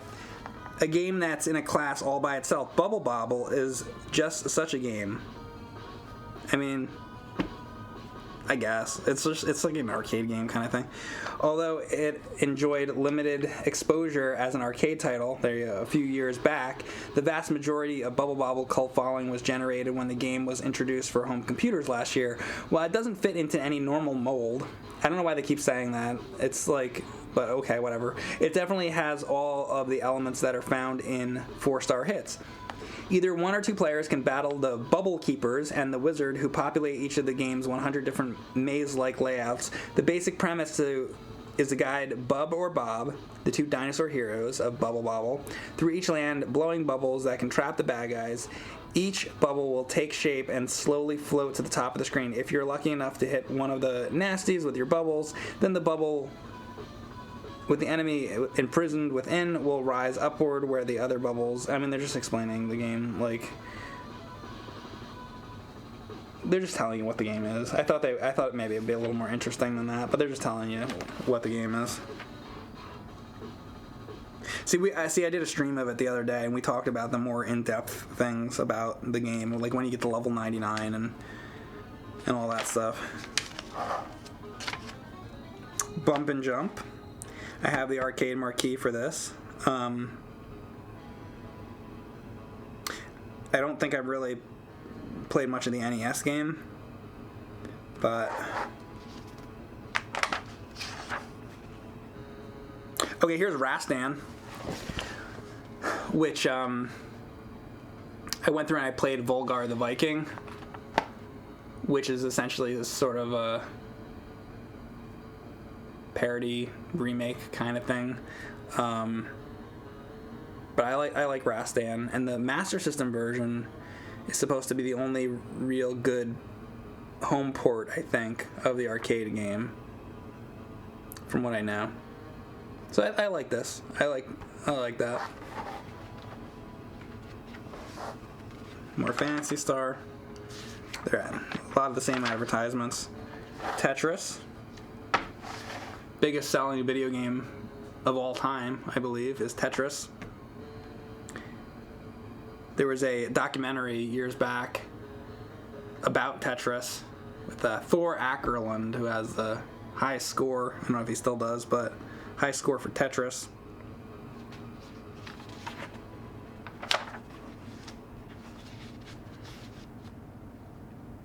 Tetris is like, the thing about Tetris is like, it's probably not that interesting to like just watch a random dude like me play Tetris. It's like, I'm just like anybody else playing Tetris. If you're gonna watch somebody play Tetris, you probably want to watch somebody that's really good at it, you know, or like plays it all the time and can get like a very, you know, high score. I like Tetris, but I'm just like a normal person at it, you know.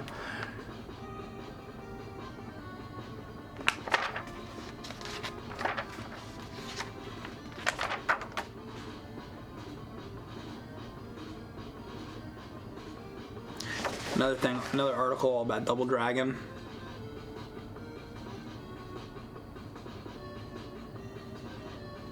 Another rough edge that Double Dragon suffers from is a play mechanic that is too regimented. While the arcade has bad guys constantly attacking from every direction, the C64 version has only pairs of attackers approaching at any time. So they're talking specifically about the C64 version of the game sucking, basically. I like that they're honest enough like that. They notice they put that in the back of the magazine. They're like, all right, we're gonna like shit on this game, but we'll put it in the back. Sword of Sodan. Here was one that I was like writing for AVGN. Maybe it'll make it in a video eventually. But this is a game that like the character sprites are like really huge, and this game sucks. But it was one that was like gonna be like a short episode, like only a couple minutes. Like it would have probably worked for like one of the Christmas ones or something. The like, you know, like wish list where they were only like a few minutes. Offshore Warrior. I never heard of this game. Oh, Amiga. That's why. See, I didn't have Amiga. Amiga was more popular, you know, in Europe. Not many people in the U.S. too much, from what I know, had Amiga, so that's why I don't know that game. I had this. I showed this in a video I did about my consoles one time. I should put this on Instagram. So this comes in like a briefcase. It's like a PC Engine CD-ROM attachment thing. It's really cool. I have it sitting over there. Famicom. Whatever. Anyway, so there you go. That's first issue of Electronics Gaming Monthly, for the most part. Good stuff.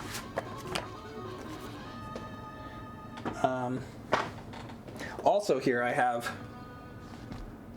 this isn't really this is just a sticker album. You gotta love the art on there. I wish Link just looked like that. Make a Zelda game where Link looks like that. And where Mario looks like that. Actually, better yet, I want them to make a Mario game where Mario looks like this. Make him look like clay. I want a clay Mario game. They haven't really done that, right? Make a fucking clay animated Mario game. Do that. What else? What have we got in here?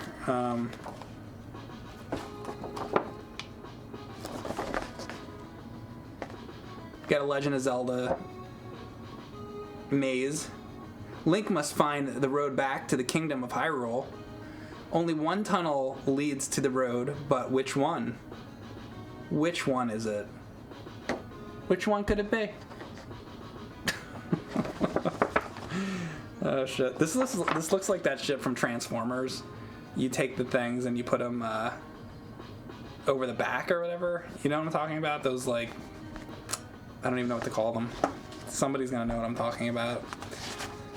I forget what they're called.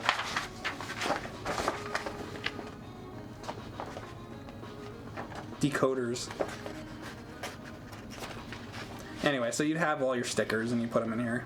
I used to have a bunch of books like this, like Thundercats and He-Man and all that, and you get your stickers and you put them in.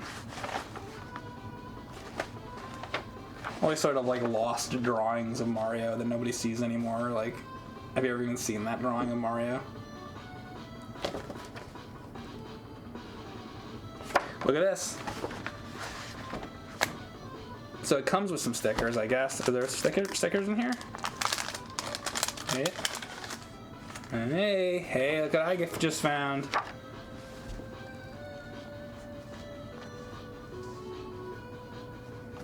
So here you go.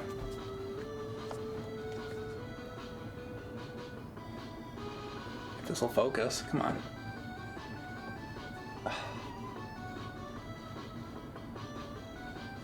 So it's an unscramble. Come on, camera. I'm trying. There. So that would spell triclide. That's what they're trying to do there.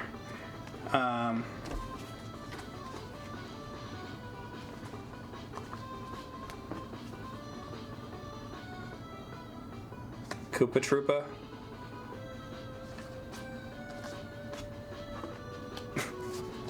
I like this one. Yum.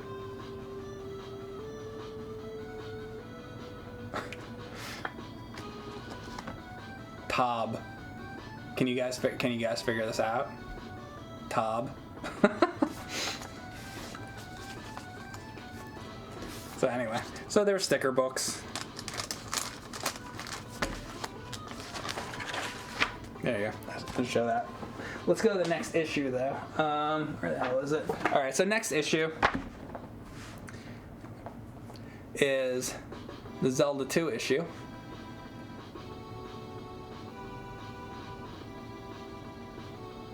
Nintendo would never have something like that anymore.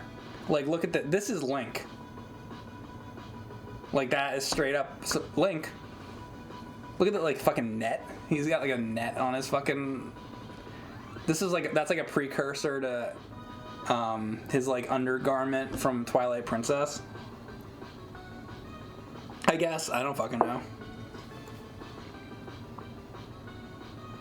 Where's this guy now? Is that... It's like Fabio or some shit.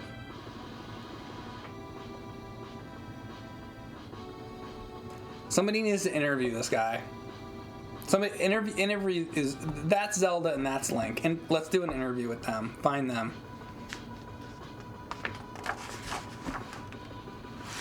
An ad for the Rolling Rocker. I remember when I found that. I think I found that on eBay. And that speedboard. When we did the accessories thing. I don't think I ever had that controller. I've seen these around. These are like little plastic overlays that go like over the regular NES controller, I'm pretty sure. So I've seen most of the stuff. I don't not that one though. Mega controller. I never had that one, I don't think.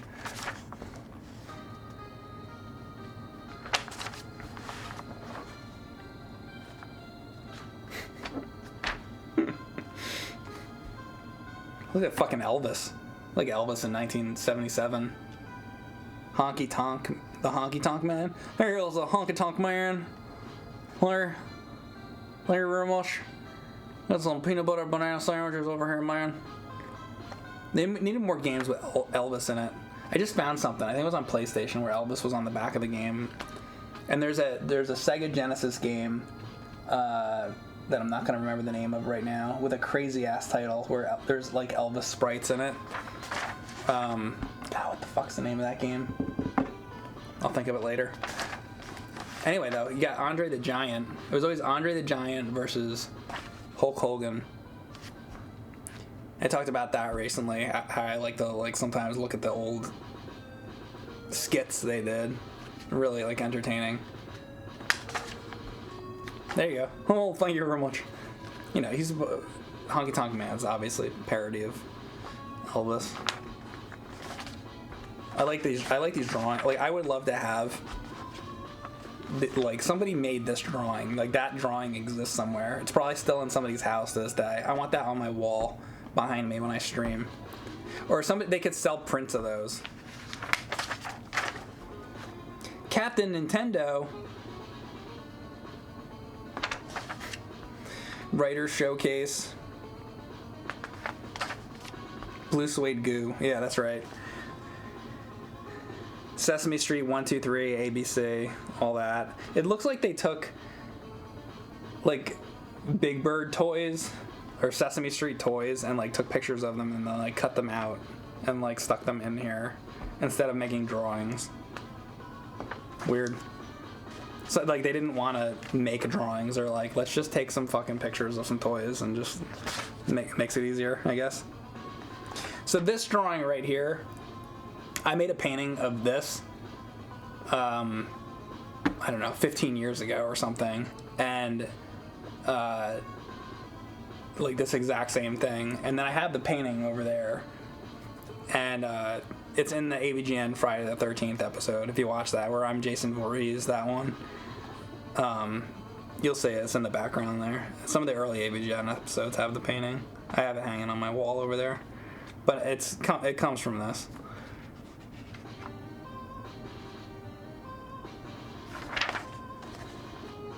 And I always love these like little drawings that they would do of the items.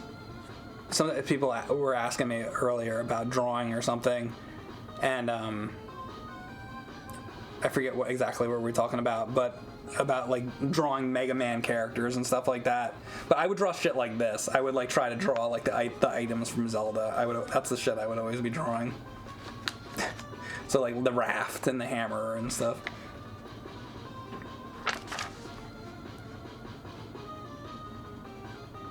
Iron Knuckle there, that's his name. Barba, Horsehead, Helmet Head, Karok.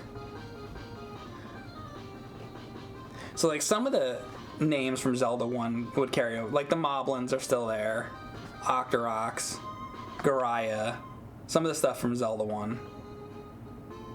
But then you had all these new names and new characters. Like this bat, like that's not a Keese anymore. That's Aki or something? Megmat? Here, like, nobody talks about these names. The Zelda 2 enemy names. Boon. This fucking bug, this fly is called Boon.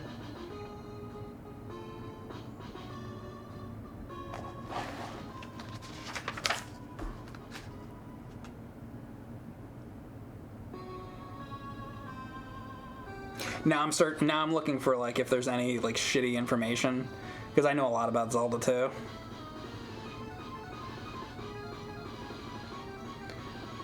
The whispers may tell you much.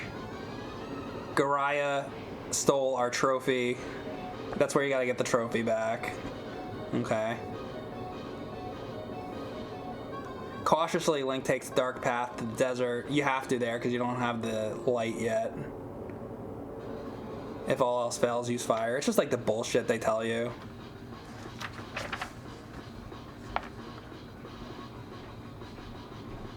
This is cool. You know what I really like that they do here? Look at this. So they're not just taking screenshots. They actually went through the effort to have somebody literally draw out every screen and make like actual illustrations of the screens. I really like that. That actually shows like some effort.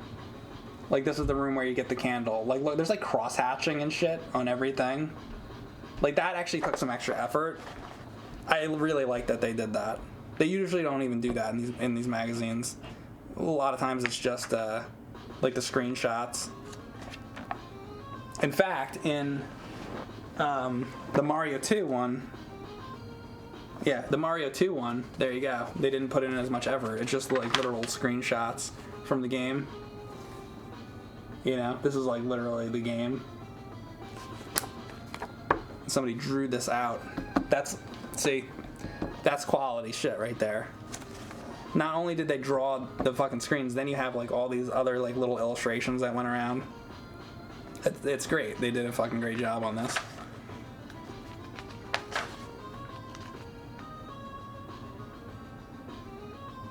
And a lot of these kind of drawings like this, or this, you would see that in merchandise at the time. They had like Valentine's cards and like birthday cards and things like that, like fucking, you know, like birthday plates and things like that for kids of like Mario 2 and Zelda 2, and they would use like all these like little drawings for the merchandise.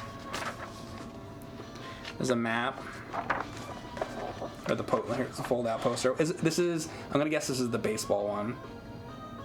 Let's see if I'm right. No, I'm wrong. Is it Skate or Die? Yeah, it's Skate or Die. Have you ever seen anything more 80s? Look how 80s this is. And then the other side of it has the Ventura Link poster. I have another one of these on my wall, actually, do I? Hyrule Overworld Lore. Oh yeah, right behind me, actually. I have the same poster on the wall. This one in here is in better condition, though. This is like in really good condition.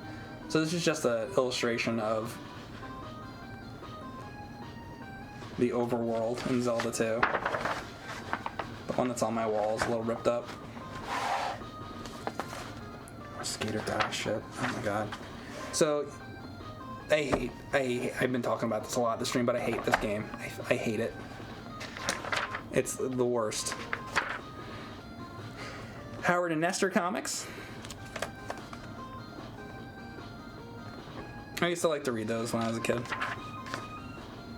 Super Mario Brothers 2. How do I get to the other side of the water? So this is where Birdo spits out the egg and you take the egg across. Where are the warp zones? So that's like good information. Super Mario Bros. 2. Sometimes when I beat Fry Guy in World 3, there's no door. What do I do? That's interesting. Let's read that. When you destroy the last piece of the Fry Guy, try to avoid touching as it falls.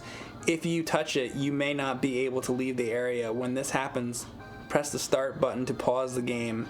And with the other controller, press and hold up on the control pad and press the A, B buttons at the same time. You'll lose a character and start at the beginning of the stage so you can try again. So basically this is them admitting that there's a glitch in the game, and they like kind of have to put that in there. They're like, hey, somebody found a glitch and we better stick that in there so that we don't get shit on for that. That's funny. Yeah, so that's them protecting themselves from a glitch that somebody was probably calling them out on. They were probably getting letters in the mail.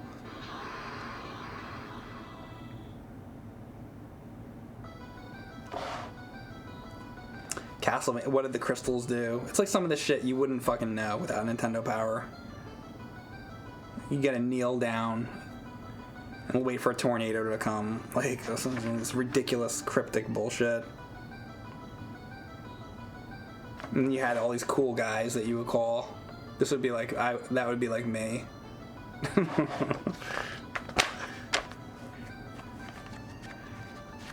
Mega Man. Special strategy. Oh, is this the... This is the pause trick, isn't it?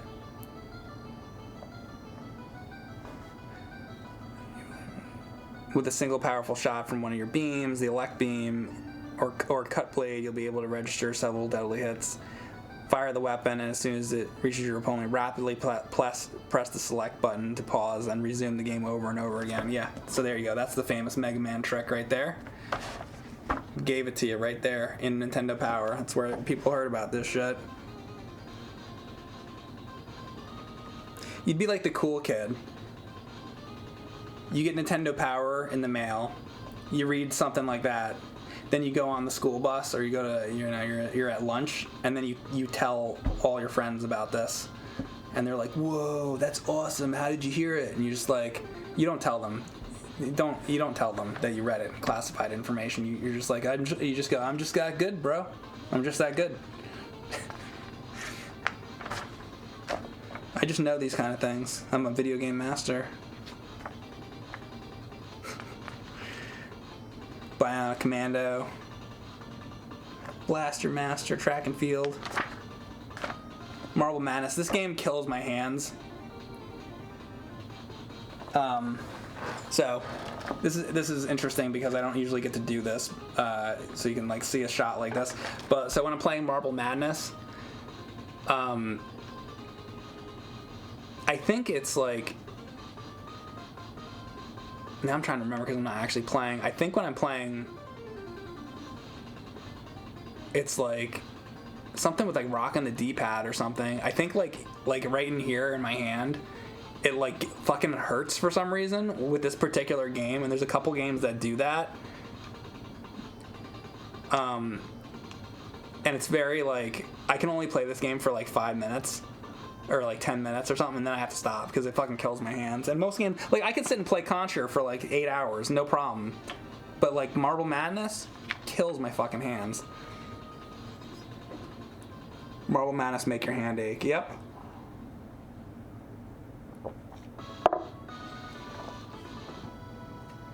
Does anybody else like sniffing the pages? Yeah, that's the best part, is sniffing the pages, man. Sniff those fucking pages. See, this one I don't really blame them quite as much for not doing an illustration. That would be a pretty tough illustration to do. Because it's like this 3D. I mean, it could be done, I guess.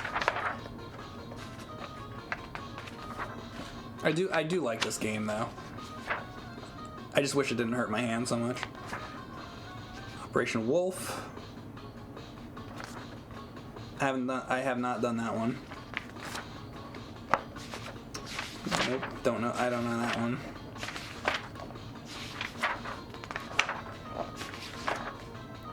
Metal Gear. Did a whole episode about that.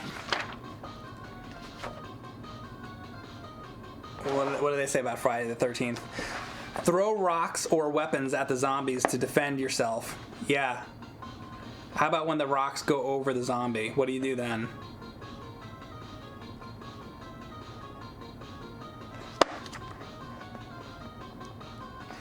Counselor powwow. If you're tired, find a cabin with a healthy counselor and switch places. The cave holds secrets, but beware the blue cave wolf and his vice-like jaws.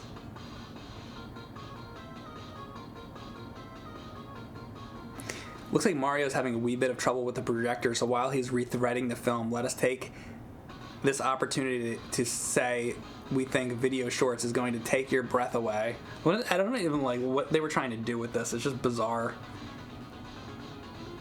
Like, it's not a video. This doesn't make sense. I don't understand the concept. Like, he's showing a movie of tips of NES games on 16mm film? What? Explain that to me. The fuck does that, like... Oh my god, they got a thing on Jekyll and Hyde. Alright, we have to read this. Look at that. First of all, look at this. Look at this drawing. Alright. More than 100 years have passed since Robert Louis Stevenson first published the immortal classic, The Strange Case of Dr. Jekyll and Mr. Hyde. Now all the mood of the Victorian England and frustration of poor Dr. Jekyll have been wonderfully rendered in video game format, and for the first time, like Dr. Jekyll, who takes an untested potion and randomly becomes the savage Mr. Hyde. You must play both the hero and the villain. The Doctor's goal is to get to the church and marry his beloved Millicent, but barring his way are a number of obstacles, animals, and vengeful people, and Billy Pones. When the stress becomes too much, he turns into Mr. Hyde, who must be prevented from progressing too far in the world of demons, and all the while, both Jekyll and Hyde are fighting for control. If Mr. Hyde gets further in his demon world path, then Dr. Jekyll has traveled on his own path. Lightning strikes him! There it is.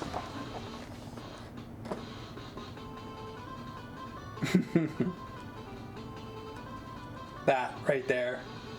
You're fucked right there when this happens. You're just dead. You turn on the game, you're dead. So, Spy vs. Spy. I played this before. It's an interesting game. I haven't played this in many years, but I just remember you go in and you search like, I think somebody puts down like a bomb or something, and then like you search the cabinets, or like you search around and then you kill the other guy. I haven't played it in like 20 years, so I don't really remember, but I remember that being kind of interesting. I'd like to actually play this one again. It'd be fun. I'd have to play it to really remember. Well, let's read what it says, actually. From the pages of Mad Magazine to your NES come those unequaled cover. Let's just get to where they talk about the game. Here. Hunt for classified government documents and other secret materials while you set traps, bombs, and snares for your opponent. Perfectly covert cunning against the computer, or oh, that's right, you can just play the computer, or go pointy nose against a fellow. Yeah, so you can play versus a friend. You love setting ambushes for you and your family, or yeah, oh no, or kaboom, and the shit blows up. Yeah. Look at this drawing of Q*bert.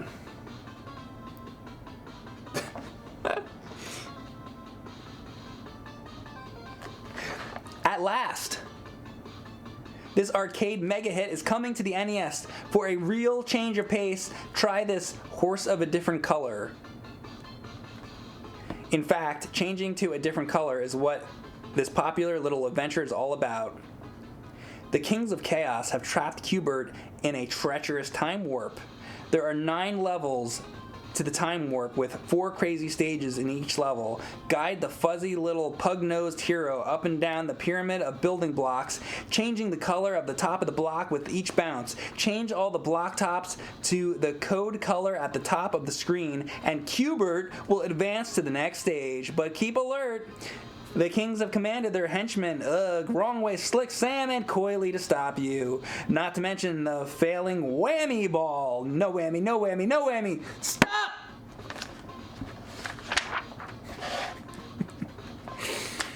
I sound like a psychopath. No whammy, no whammy!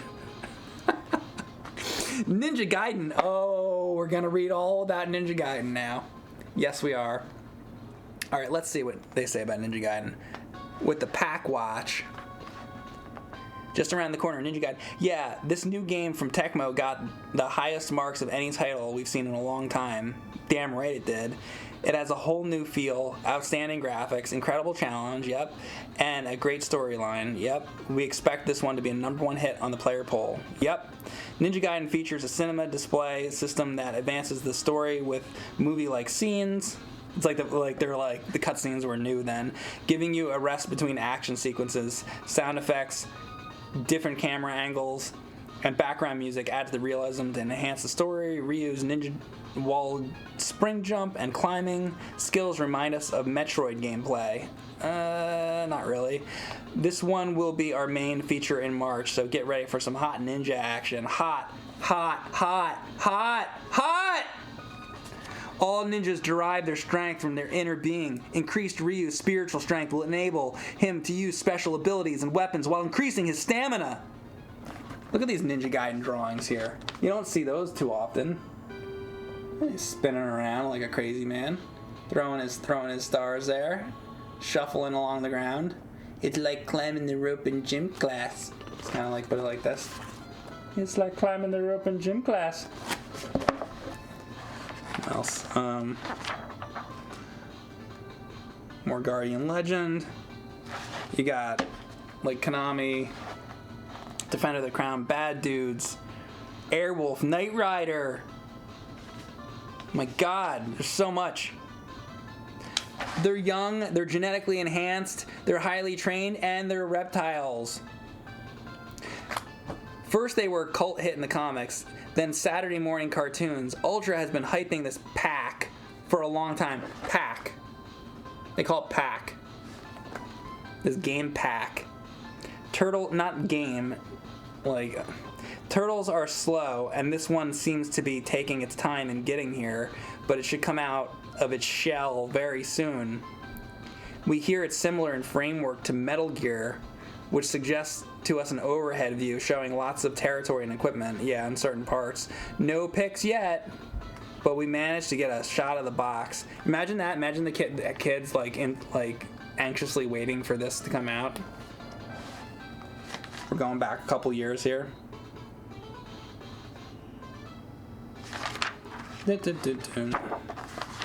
What else? Player's choice. Oh, I had this too. The How to Win at Mario Brothers. I think I have that sitting around somewhere.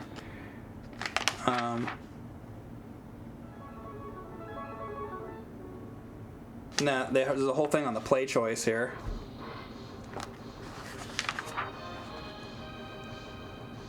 You can hear. Hey, here you go. Huey Lewis in the News. Debbie Gibson.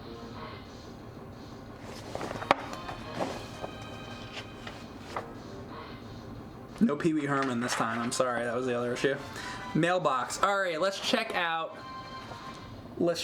some mailbox. Hopefully, I haven't read any of these, but let's see. Let's see what we can do. How about this one with the Mario 2 thing? My son Sam turned 4. By the way, this is the mailbox. My son Sam turned 4 years old on October 11th, Mario's birthday. Is that true? Does that still hold up? Is October 11th still Mario's birthday?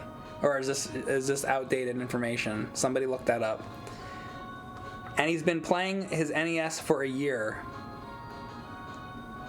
To my knowledge, Sam's high score on Super Mario Brothers is 328,000, which he achieved only in a short time after we purchased the NES. Well, I'm going to do a stream right now. We're going to stop this Nintendo thing for a second. I'm going to stream right now, and I'm going to break that score just to make Sam feel bad. No, we're not going to do that. We purchased the Legend. I'm an evil person. We purchased the Legend of Zelda. I want to break the dreams of this poor kid from 25 years ago. We purchased the Legend of Zelda, and after watching my husband play, Sam played the game himself. Within a couple of months, he defeated Ganon in both quests. We also bought Kid Icarus, and Sam managed to defeat Medusa. Well, that's impressive. Good job, kid.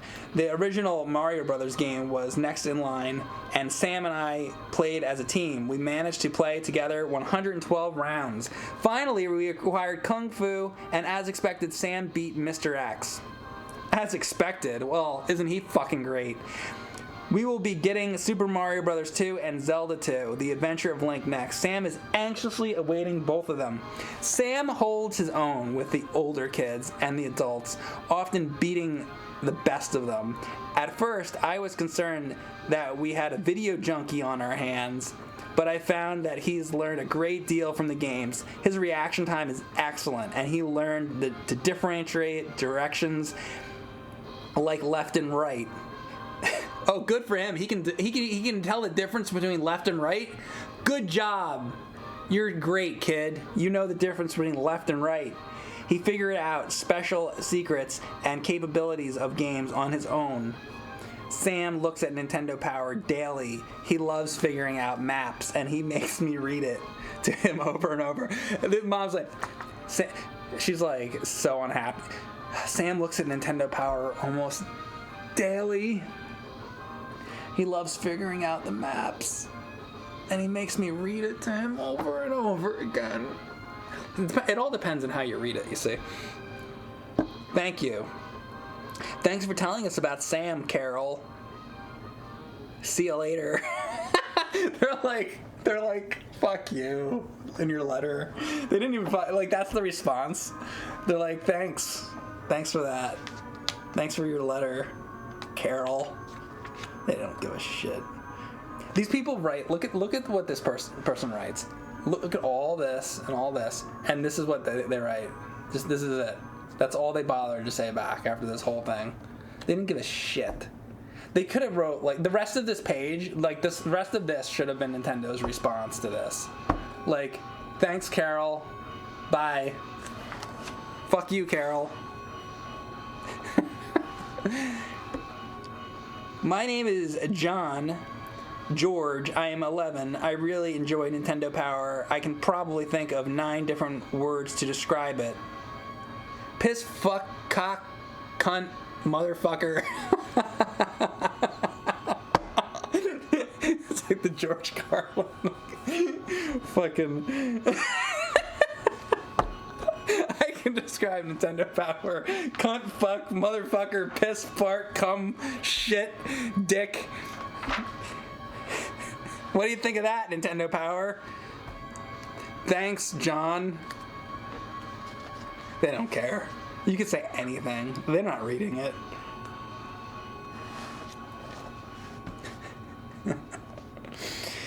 My club and I have some tips for developing Nintendo clubs. First of all, club members should participate in any election or appoint a leader in some way. Next, create rules of membership and governing meetings and contests and the like. You might decide to have different leaders and officers every couple months and bring forth new ideas to make sure that no one gets left out, and the club members should pay minimal biannual dues and generate some money from the contests with a small entry fee. Keep track of the money in the bank account to collect the interest. Follow the rules of the club, and you won't have to worry about stuff. So don't just stand there. Get your club involved. From Joe Lex. I don't fucking know. People are fucking talking about. People are fucking crazy. Look at this. Video spotlight. This person's playing Castlevania. Let's see this. I belong to the Video Busters Club of Rhode Island. I'm writing to you because I believe that our club's power player, Kenneth, Dr. Nintendo... Kenneth's Nintendo powers are rapidly becoming well known throughout the community, and many people, including adults, call him from time to time. Kenneth has solved various games in short time periods, including Contra, Legend of Zelda, and Metroid, in a week.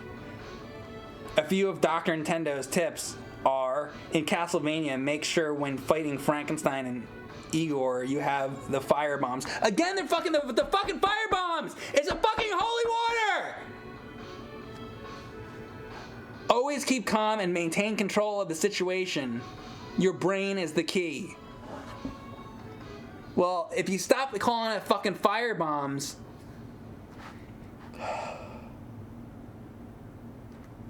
Fucking...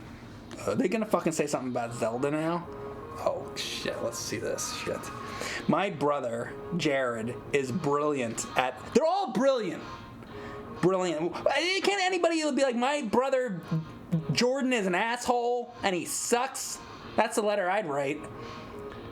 Jordan's an asshole. He sucks at Zelda. He can't fucking figure out where the fucking sword is. He doesn't know. He doesn't even know. He holds the controller upside down and he's a fucking asshole. Those doesn't make it into the fucking magazine.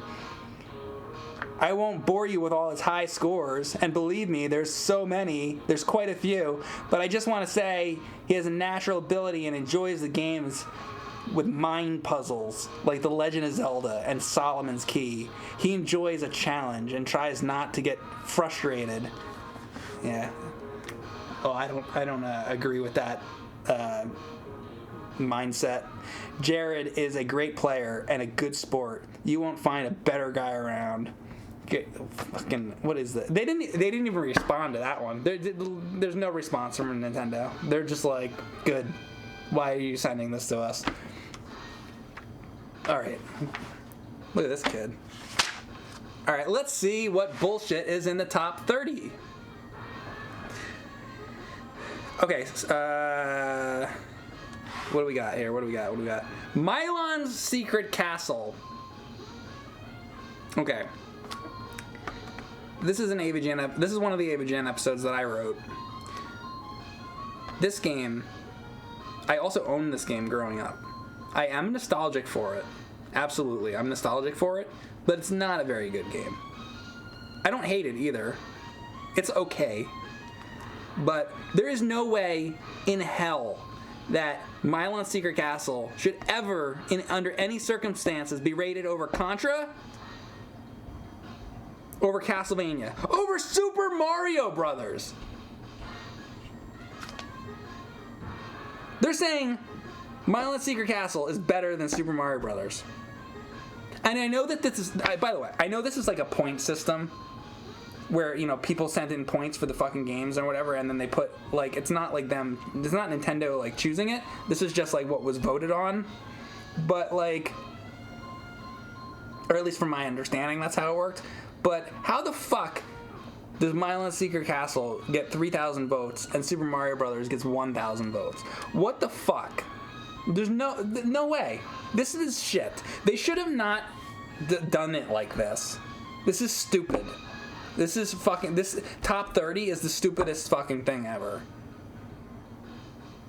I feel like they did this just to sell games. They're like, let's put a bunch of games that are obviously really good, like Punch-Out, Metroid, like Zelda, Contra. Let's put a bunch of those, and then let's stick a couple of these shitty games in the top 10, and that'll make people think that they're good. It'll make people think that Myland Secret Castle is worth buying just as much as Zelda 2 or Mario 2 or something. Like, no, it's not. This is bullshit. And the same thing goes down for the rest of the list. It makes you think that fucking... What's another example?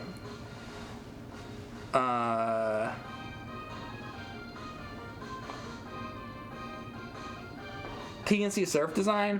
Fuck that game. That shouldn't be on the list. These sections drive me crazy. Anyway. So, that is... Look at these kids. Look at these. Look at how good of a time they're having.